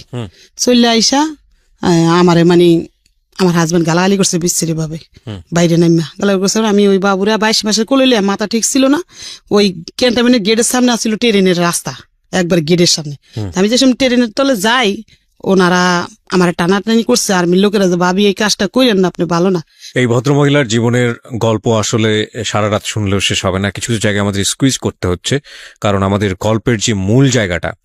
তুই ভর্তি করছি মেয়ের ওই সরকারি স্কুলে, আর ওই মেয়ের ক্লাস বেসরকারি, ওটা সরকারি নাই, 9-এ ভর্তি করছি। এখন এদের পড়ার খরচ আমি চালাই, ওই মিশিং এর কাজ দিয়া কোনো মতে জীবন যাপন করি আমি, বোঝেন। আর একবেলা খাই আর একবেলা খাইও না, ওদের পড়ালেখা চালাই। ও বাচ্চা, ছোট বাচ্চা জানেন, দুধের লেগে কান্না করতো, দুধ দিতাম না, চিনি গুলাই পিঠারের মধ্যে খাওয়াইয়া রাখছি, বাচ্চাটার আমি বড় করতেছি এভাবে চালাই, বাচ্চাটির পড়ালেখা বন্ধ করি নাই। কই এরা পড়ালেখা করলে আমি তো মূর্খ, কিছুই জানি না, জীবনে এরা বড় মানুষ হইতে পারবো। খালি এদের পড়ালেখার কথাই কইতাম, ঘরে আইলো কইতাম মা তোমরা সুন্দর করে পড়ো। এরম করতে করতে আমি কিস্তিতে টাকা উড়াইয়া দেই ফুদে মানুষে বিক্রি করে, কাপড় চোপড় অনেক বেচা কিনা হয়, আমি ওগুলো আইন এক এক জায়গাতে সাপ্লাই করে বিক্রি করতেছি। এখন ওই মিশিং আছে এখনো ঘরে আমার। এই ঘটনাটা ওর বড় বোন বলতে চাচ্ছে। প্রিয় শ্রোতা, আমরা মাকে এতক্ষণ পর্যন্ত ফ্লোর দিয়ে রেখেছিলাম এবং আপনাদের সদয় অবগতির জন্য জানাচ্ছি। হ্যাঁ, নিশ্চয়ই আপনাকে দিব ফ্লোর। একটা মার জন্য কতটা ভয়ানক হতে পারে এই সন্তানদের ঘটনা বর্ণনা করা, আল্লাহ মাফ করুক, আমি আর কিছু বলতে চাচ্ছি না, আমি স্পিচলেস টোটালি। আচ্ছা ঠিক আছে, বড় বোনকে হ্যাঁ বলেন। তারপরে দেখেন বড় মেয়ে ক্লাস এসএসসি পরীক্ষা দিল, দিয়া এই গ্রেডের উপরে উঠাইছে, ও সরকারি কলেজে চান্স পাইছে। সরকারি কলেজে পড়ালেখা করে, ওর খরচ আমার লাগে না অত বেশি, অল্প অল্প। ও টিউশনই করে, মানুষের বাসায় দিইনি টিউশনই করতে। যে মানুষ যদি আমার মেয়ের দিকে খারাপ নজরে তাকাইলে কের বাসায় টিউশনই করতে দেয় না, ও ঘরে যা পড়ায় তা দিয়ে চলে। আর আমি কাপড় বেশি জানেন, বিকালবেলা জুরিয়ান রেল গেট যায় কাপড় বেশি, হাজার হাজার মানুষের দেখছে এই বোরকার মুখ ডাইকে আসে, সারাদিন কাপড় বেশি। আমি কেউ যেন দেখলে কইতে পারেন আমার বাচ্চারা কাপড় আলির মাইয়া খোটা না জান দেয় লেগে, জানেন আমি এরকম করে চলি। আর আজকে আমি সাজানো সংসার আমার ধ্বংস। আমি আসতেছি প্রিয় শ্রোতা, আমি এখানেই আপনাদেরকে নোট করতে চাই যে এই হচ্ছে আমাদের আসল জায়গাতে আসা। এতক্ষণ আসার জন্য আমি এতক্ষণ আপনাদেরকে একটা বর্ণনার মধ্যে রেখেছি। এই কথাটা এই কারণেই বলছি, পত্রপত্রিকায়, টেলিভিশনে বা অন্য কোথাও গণমাধ্যমে যে এই রেপের ঘটনাটা আসে, এটা শুধু আপনি রেপটাই জানেন, কিন্তু রেপ হলে একটা ফ্যামিলির কি হয়, যাকে রেপ করা হচ্ছে সেই সন্তানটি কত কষ্ট করে বড় হয়, তার যে একটা ব্যাকগ্রাউন্ড থাকে, একটা অতীত থাকে, তাকে নিয়ে স্বপ্ন থাকে, তার জন্য বাবা মা কত পরিশ্রম করছে। এই রেপটা শুধু শারীরিকভাবে তাকে ক্ষতি করা না, পুরো ফ্যামিলিটাকেই যে রেপ করা হয় এবং এই রেপ পুরো জীবনটাকে যে রেপ করা হয়, শেষ করে দেওয়া হয়, সেই ঘটনার ফিলিংসের জায়গাটাতে আজকে আপনাদেরকে আমি নিয়ে যেতে চাই, যে কারণে এতক্ষণ ধরে ব্যাকগ্রাউন্ডে ছিলাম। আশা করছি শেষ পর্যন্ত শুনবেন। বড় বোনকে আমি ফ্লোর দিচ্ছি। আমি ওদের কারোর নাম আজকে রিভিল করিনি, ফেসবুকে আসলে আপনারা দেখতে পাবেন লাইভ, যেভাবে দেখানো সম্ভব আমি সেভাবেই দেখাচ্ছি আপনাদেরকে। ওকে, সো তুমি বলো কি হয়েছে ক্লাস 5 যখন পড়ছিল? যখন আমার বোন ক্লাস 4 এ পড়তো, 4 এ, রাইট, দোলাইপাড় সরকারি প্রাথমিক বিদ্যালয়। আচ্ছা, তোমার স্কুলের টিচাররা তো সবাই ইনফর্ম এই ঘটনার প্রেক্ষাপটে। ওকে, ঠিক আছে, বলো। তখন ওই 4 এর ক্লাসে ফেব্রুয়ারি মাসের 20 তারিখে ওর ক্লাসমেট একটা নতুন মেয়ে ভর্তি হয়। ওরা আসে কদমতলী থানা থেকে, শ্যামপুর থানায়। তো আসে, ওর সাথে ভর্তি হয়, ওর সাথে বন্ধুত্ব হয়। আচ্ছা, আমাদের বাড়ির সামনেই, স্কুলের সামনেই। তখন ওর সাথে বন্ধুত্ব হয়, মেয়েটা আমাদের বাড়িতে আসে। তখন মানে জানতে পারলাম যে মেয়েটার মা ডাক্তার, একটা সাইনবোর্ড লাগানো আছে বাড়ির মধ্যে, উনি শিশু এবং গাইনি ডাক্তার। উনি ঘরের মধ্যে রুগী দেখে, ওনার বাড়ি নোয়াখালী লক্ষ্মীপুরে। তখন উনি মানে ওনার সাথে, ওনার মেয়ে দেখলাম ভালো, উনিও দেখলাম ভালো, তো মিশতে দিলাম আমরা ওই মেয়েটার সাথে। তারপরে উনি আমাকে একদিন একটা প্রস্তাব দিল, ওই তাসনিম, মেয়েটার নাম তাসনিম, আর ওর মার নাম হলো খন্দকার জান্নাতুল ফেরদাউস। ওই খন্দকার জান্নাতুল ফেরদাউস আমাকে একটা প্রস্তাব দিল ওনার মেয়েকে পড়ানোর জন্য। ক্লাস 4 এ যখন শেষ পর্যায়ে, শেষ দিকে, তখন আমি রাজি হলাম যে আমার বাড়ির সামনেই তো পড়াই আমি। তো ওনার মেয়েকে আমি 3 মাস পড়িয়েছি। পড়ানোর পরে আমি দেখতে পেলাম যে ওনাদের ঘরে অনেক লোকজন আসে, আর ওনাদের ঘরে মেয়ে থাকে, বলে যে আমার বোনের মেয়ে। লোকজন আসে আর উনি আমাকে মানে অনেক ধরনের কথা বলতো, যেগুলো আমার মানে একটু খারাপ লাগতো। যেমন বলতো যে আমার একটা গেস্ট আসছে, তো এজন্য আমি একটু পরিপাটি হচ্ছি, আমার অনেক ভদ্র গেস্ট। আবার অনেক মাঝে মধ্যে অনেক ফোনে নোংরা নোংরা কথা বলতো। তখন মানে আমার অনেক, হাজবেন্ড ছিল না বাসায়? না, ওনার হাজবেন্ড নাকি লন্ডন থাকে। তো ওনার মেয়েকে 3 মাস পড়ানোর পর আমার মাকে আমি এসে বলেছি যে মা এরকম এরকম ওনার ঘরে লোকজন আসে। তখন আমার আম্মু বলছে যে তাহলে হয়তো বা মহিলাটা ভালো না, পড়ানো ছেড়ে দাও। আমি পড়ানো ছেড়ে দিয়েছি, আর আমার ছোট বোনকে ওনাদের বাসায় যেতে নিষেধ করেছি, যে ওনাদের বাসায় যাবা না। ও 3 মাস ধরে ওনাদের ঘরে একটা লোক থাকে, বলে যে ওনার ভাই। এজন্য আমার মা বলছে যে ওনার ভাই আছে অবিবাহিত, তুমি ওনাদের বাসায় যাবা না ওর সাথে। আমার ছোট বোন নিষেধ করা হয়েছে ওদের বাসায় যেতে না। এখন 5 এ উঠছে, আমার বোন উঠছে, আর ওই তাসনিম, যে মেয়েটা তাসনিম, ও এখন 5 এ উঠার পরে ওই মহিলা কিন্তু আমার ছোট বোনের অনেক খোঁজ খবর নিত ক্লাস 4 এর থেকেই।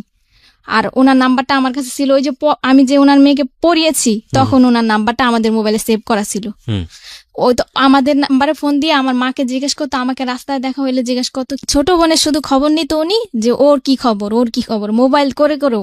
তো ওর সাথে কি হয়েছে আমরা জানি না, নভেম্বরের 8 তারিখ বৃহস্পতিবার ছিল, ওই দিন কোচিং ছুটি হয়েছে 3টায়। স্কুলে কোচিং করে, এজন্য আমরা টাকাও দেই, সরকারি স্কুল কোচিং বাধ্যতামূলক, তো আমরা টাকা দেই, কোচিং করে। ওই দিন 3টা বাজে কোচিং ছুটি হয়েছে, এমনি অন্যান্য দিন 4টায় ছুটি হয়, তো একটু দেরি হয়েছে। ও আমাদের বাড়ির সামনে আবার থাকে আরেকটা মেয়ে, মারিয়া ওর নাম। তখন মারিয়াকে ডাক দিছি আমি যে, মারিয়া, আমার ছোট বোন তো তোমার সাথে আসে প্রতিদিন, আজকে আসে নাই কেন? বলে যে ও তো আগেই চলে গেছে, কে যেন বলছে যে ও আগেই চলে গেছে। তখন আমি আমার আম্মুরে পাঠাইছি যে আম্মু যাও, তুমি স্কুলে যাও। পরে স্কুলে গেছে, স্কুল পুরা খুঁজছি আমরা, মানে প্রাথমিকভাবে যাদেরকে কাছে পাওয়া হয়েছে সবাইকে জিজ্ঞাসাবাদ করছে আমার আম্মু। স্কুলের প্রধান শিক্ষক সালাউদ্দিন, ওনাকেও বলছে আমার আম্মু, কিন্তু উনি কোনো গুরুত্ব দেয় নাই বিষয়টা। মানে একটা স্টুডেন্ট যে হারানো গেছে, উনি কোনো গুরুত্বই দিল না যে একটা মেয়ে, মানে ওর সাথে খারাপ কিছু হইতে পারে, আমার কিছু দায়িত্ব আছে, আমি যে প্রধান শিক্ষক, আমি কিছু দায়িত্ব পালন করি। উনি ওনার মতো বাচ্চা পড়াচ্ছে ঘরে। তখন স্কুলে, ওই স্কুলের আরেকটা ম্যাডাম, ইংরেজি ম্যাডাম জাকিয়া ম্যাডাম, ওনার কাছে আমার বোন ক্লাস 4 থাকতে পড়েছিল। ওই ম্যাডামটা একটা ছেলে পাঠায়, ওই ছেলের নাম হলো আসিফ। ওই ছেলেটা ওদের ক্লাসমেট।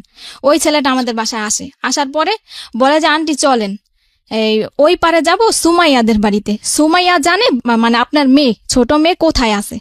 তখন আমার আম্মু বলে, সুমাইয়া হলো ওর ক্লাসমেট। তখন মানে আমার আম্মু গেল ওই পারে, গিয়ে জিজ্ঞাসাবাদ করলো যে তুমি কি জানো। কতক্ষণ ধরে ওকে পাওয়া যাচ্ছে না? 3টার থেকে 3টা বাজে ছুটি হয়েছে, ছুটির পরে থেকে 1 ঘন্টার মধ্যে পাওয়া যাচ্ছে না। ওই 1 ঘন্টার মধ্যে খোঁজাখুঁজি শুরু করেছে, আমরা খোঁজাখুঁজি শুরু। তারপরে আমার আম্মু জিজ্ঞাসাবাদ করা হয়েছে, সুমাইয়ার পায়ে পর্যন্ত ধরছে আমার আম্মু, বলছে যে মা তুমি যদি কিছু জানো আমাকে বলো মা, আমার মেয়েটা তো 1 মিনিটও দেরি করে না কোনোদিনও, আর কোথাও যাওয়ার মেয়েও না, আমার মেয়ে তো ছোট, আমার কোনো আত্মীয় স্বজনের বাসা আমি ছাড়া তো যায় না। পরবর্তীতে ওই মেয়ে পুরোপুরি অস্বীকার করছে, বলে যে আন্টি আমি কিছুই জানি না। তখন ও বলছে আমার আম্মু আমাকে ফোন দিছে, তখন আমি বলছি যে তুমি পুলিশের ভয় দেখাও। ওর ক্লাসের কেউ না কেউ তো জানে ওর সম্বন্ধে কিছু, যে ও কোথায় যেতে পারে। তখন আর ওই মেয়েটাকে আমার সন্দেহ হয়েছে কেন, ওই দিন যেদিন ও হারাইছে, ওই দিন সকালবেলা আমি যে স্কুলে গিয়ে আমার বোনকে দেখে আসছি, দেখছি যে ওই দিন ও সুমায়ের সাথে বসছিল, সুমায়ের সাথে বসেছিল আমার বোন। আর আমার বোনের ফ্রেন্ড হলো তাসনিম। তাসনিম হলো ওর অনেক ঘনিষ্ঠ ফ্রেন্ড, সবসময় শুধু তাসনিমের সাথেই থাকতো। তারপরে আমার আম্মু বললো যে পুলিশ যখন আসবে, যখন ডান্ডার বাড়ি দিবে, তখন সত্যি কথা ঠিকই বলবা, মানে একটু ভয় দেখালো আমার আম্মু। ওকে কিন্তু আমরা সন্দেহ করি না, মানে এমনি প্রাথমিকভাবে জিজ্ঞাসাবাদ করলাম যে কিছু জানে কিনা। তখন ওই সুমায়ের আম্মু বললো যে পুলিশ আমাদের হারে থাকে, মানে ও মহিলা খারাপ ব্যবহার করলো। আর এর আগে তাসনিমকে কিন্তু প্রথম জিজ্ঞাসাবাদ করা হয়েছিল, আমি ভুলে গেছি তাসনিমকে, কারণ ও কিন্তু তাসনিমের সাথেই চলে। তাসনিমকে আমার মা হারানোর পরে ফোন দিছে তাসনিমের আম্মুকে, তাসনিমদের বাসায় যাওয়া হয়েছে, তাসনিমদের বাসায় তাসনিমও নাই, তাসনিমের মাও নাই। আমার আম্মু ফোন দিছে, আপা আপনি কোথায়? বলে যে আমি তো আমার মেয়ের নিয়ে সাবান ফ্যাক্টরি গলিতে রুম দেখতেছি।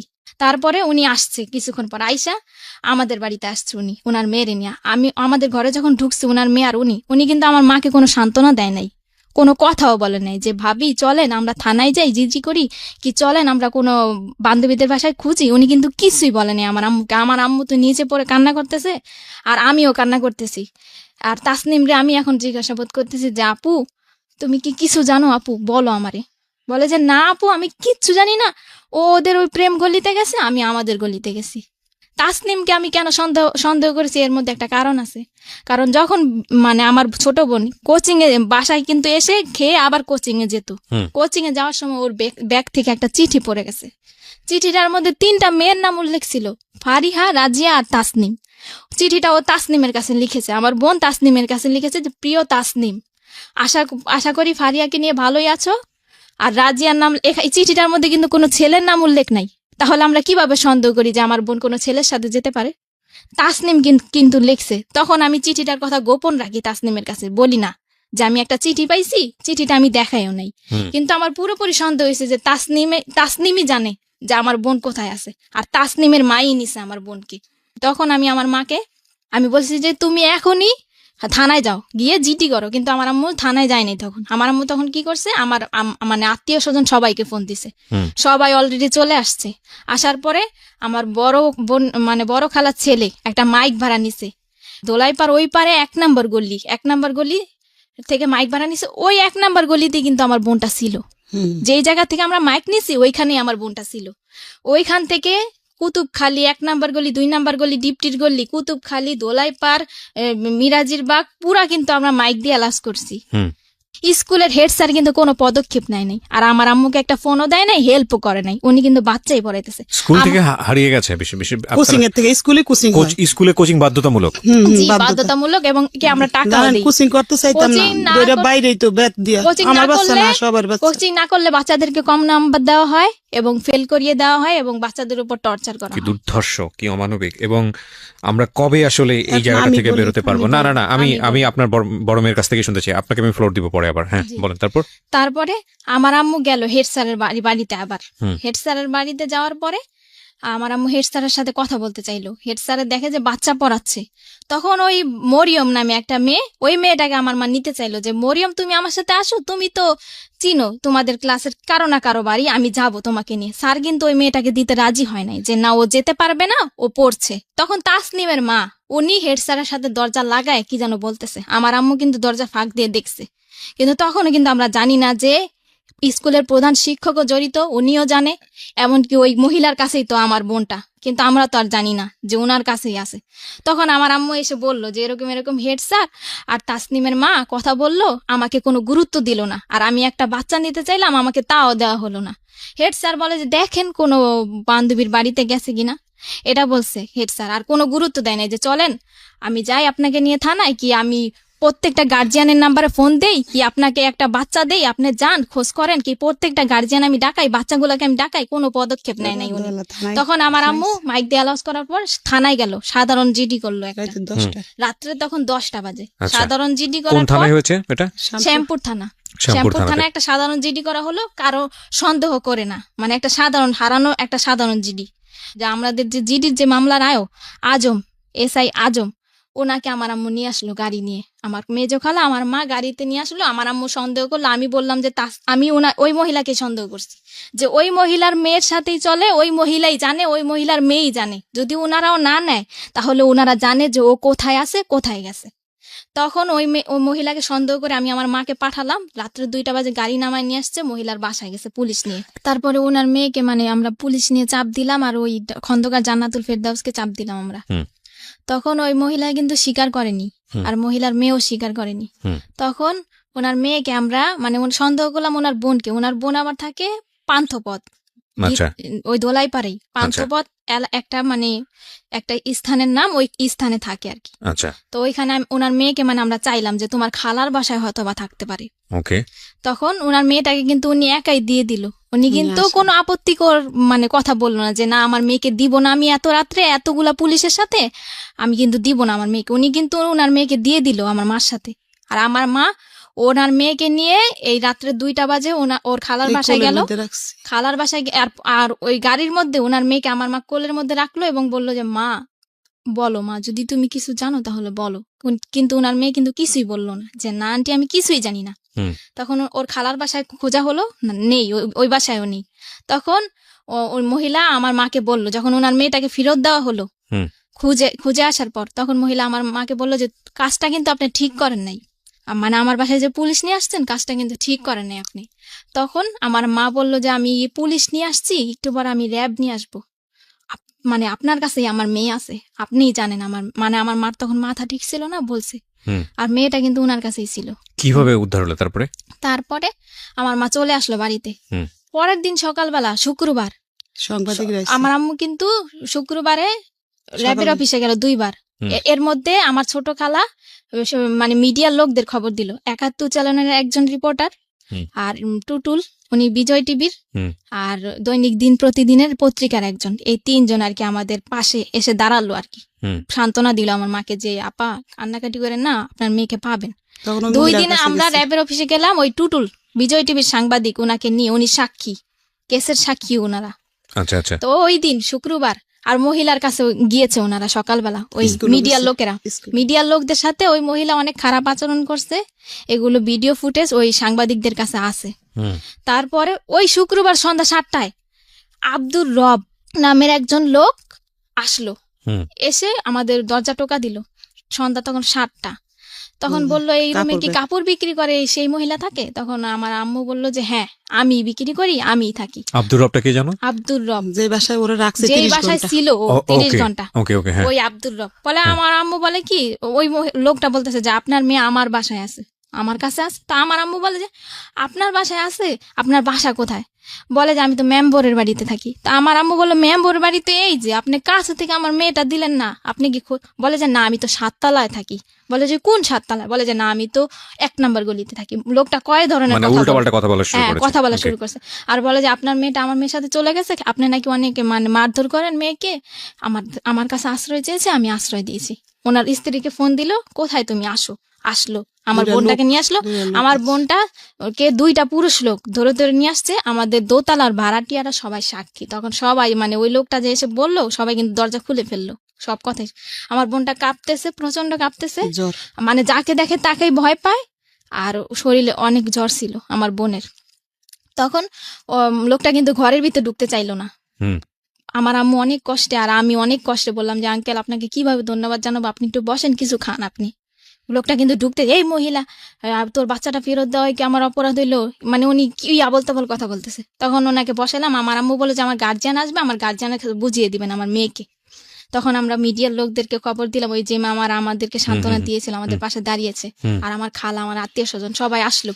ওই আয়োর যে মামলার যে আয়ো আজম এসআই, ওনাকেও খবর দেওয়া হলো, আমার আম্মু খবর দিল। স্কুলের প্রধান শিক্ষককেও আমার আম্মু খবর দিল। কিন্তু ওই খন্দকার জান্নাতুল ফেরদৌসকে কিন্তু আমার আম্মু খবর দেয়নি। আর উনি কিন্তু এই একদিনের মধ্যে আমার আম্মুকে কোনো ফোনও দেয়নি, কোনো খোঁজ খবরও নেয়নি, এমনকি কোনো সাহায্য করে নাই। ওই খন্দকার জান্নাতুল ফেরদৌস আমার বোন ঘরে ঢুকার 5 মিনিটের মধ্যে উনি এসছে 3টা মেয়ে নিয়ে। উনি কিভাবে জানলো যে আমার বোনটা ঘরে আসছে? বড় বড় 3টা মেয়ে, 3টা মেয়ে নিয়ে আসছে। 3টা মেয়ে এসে মানে আমার মার সাথে ঝগড়া শুরু করছে যে কেন আমার মা পুলিশ নিয়ে গিয়ে ওই মহিলার বাসায় খুঁজতে গেছে। তখন আজম যে কেসের যে আয়ো, উনি বলল যে আপা দেখেন আপনার মেয়ে যদি হারানো গেত তাহলে আপনিও খুঁজতে আসছেন, ওনার মনের অবস্থাটা আপনি বুঝেন। তখন খন্দকার জান্নাতুল ফেরদৌস বললো আমি আজকে অ্যাকশন নিব, আমার মান ইজ্জত কিছু রাখে নাই, পুলিশ নিয়ে আমার বাড়িতে গেছে। এই পরে আজম বলল যে দেখেন আপনি বাচ্চা নিয়ে বড় কথা বলবেন না, আর ওনার মনের পরিস্থিতিটা বুঝেন, আপনি কি অ্যাকশন নিবেন, এইগুলা কোন ধরনের কথা বলতেছেন? মানে আমি যেটা বুঝতে পারছি তখন পর্যন্ত আপনারা কেউ জানেননি যে ওর সাথে কি হয়েছে। ও জানে সব। আপনারা নরমালি যেটা জানেন যে ঠিক আছে মানে বাচ্চা পাইছি, সুতরাং এটাই অনেক বড় কিছু। হ্যাঁ বলেন। তারপরে কথাবার্তা শেষ করে ওই 3টা মেয়ে কিন্তু ঝগড়া করছে, আর বাড়ির ভাড়াটিয়াদের গেট টোকায় আমার আম্মুর নামে খারাপ খারাপ মন্তব্য করেছে, এমনকি ঘরের মধ্যে আমার আম্মুর সাথে ঝগড়া করছে, গায়ের মধ্যে হাত তুলতে পর্যন্ত আসছে। রাজিয়া, সুরমা জাহান রাজিয়া, মহিলার যে সহযোগী ফার্মেসিতে কাজ করে, ওই রাজিয়া মহিলা কিন্তু কোনো কথা বলে না, ওই 3টা মেয়েই কথা বলতেছে।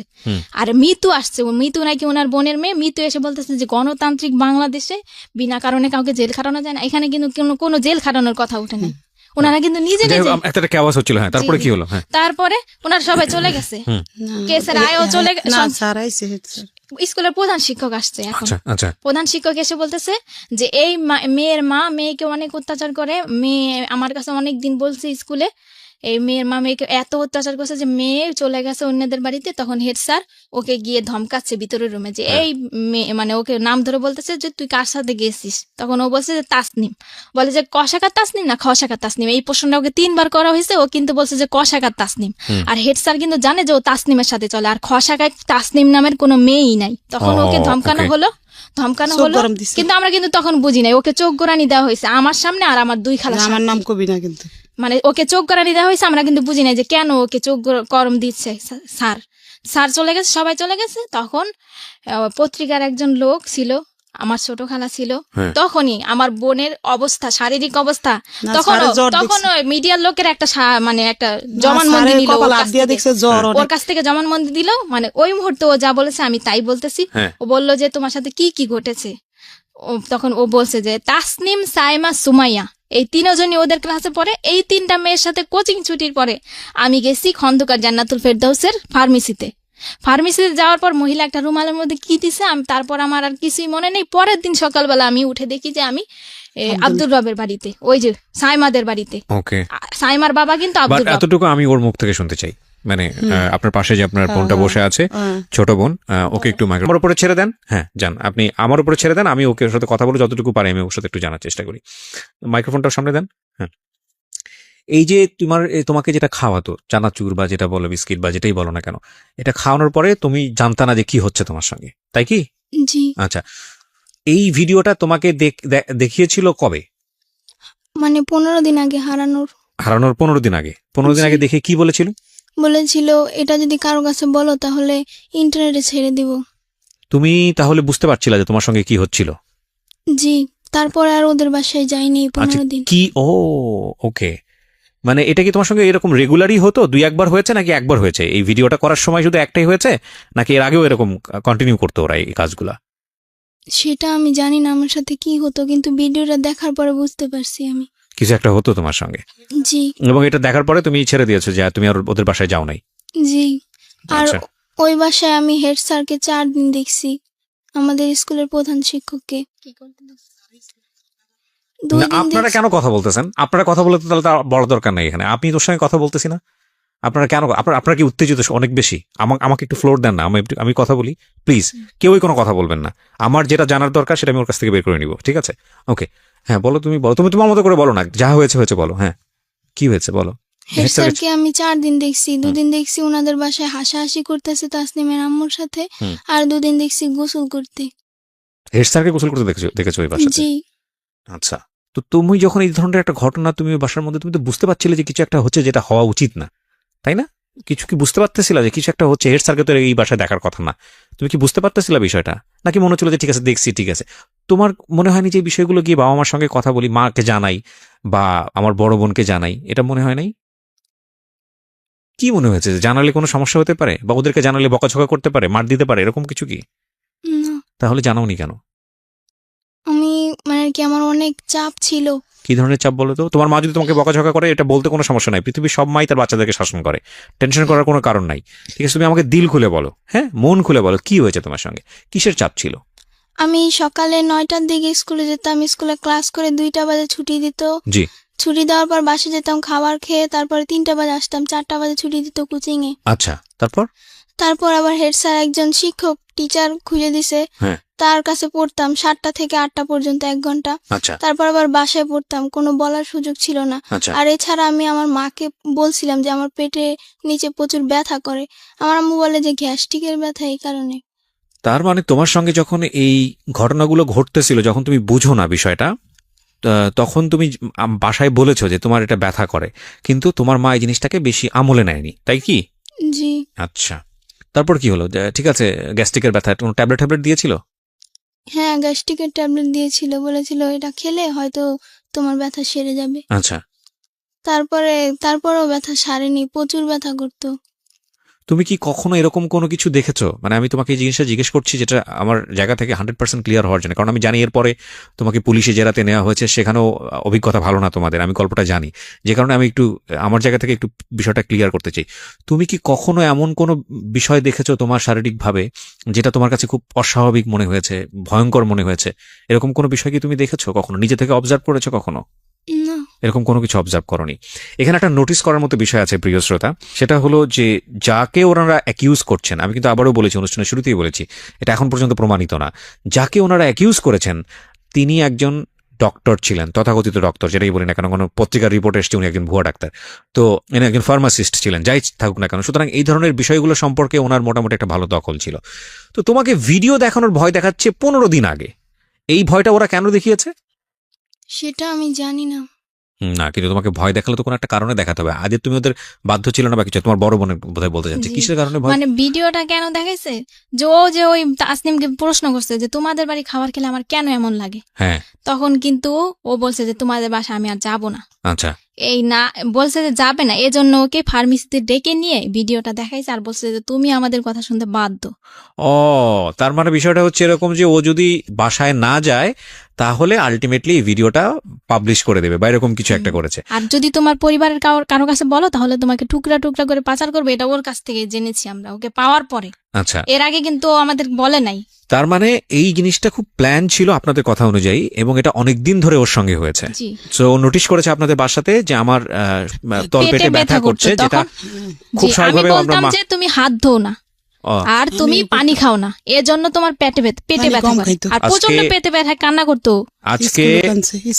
আজকে খেয়াল রাখেন এই সেন্টেন্স গুলা, এই বিষয়গুলা। প্রিয় শ্রোতা, আমি বারবার আপনাদেরকে বলছি যে আমি বহুবার রেডিওতে এই জিনিসগুলো খুব ডেডলি, খুব সাহসের সঙ্গে উপস্থাপন করেছি। আমি জানি না বাংলাদেশে কোনো গণমাধ্যমে এতটা মানে ডেডলি কোনো সোশ্যাল ইস্যু, কোনো ফ্যামিলি ইস্যু কখনো আসে কিনা। আমি সেজন্য সমালোচিত হয়েছি বিভিন্ন জায়গাতে, সোশ্যাল মিডিয়াতে অনেক উল্টাপাল্টা কথাও বলা হয় আমাকে নিয়ে, আমি বাট সেটার জন্য আমার কোনো কনসার্ন নেই।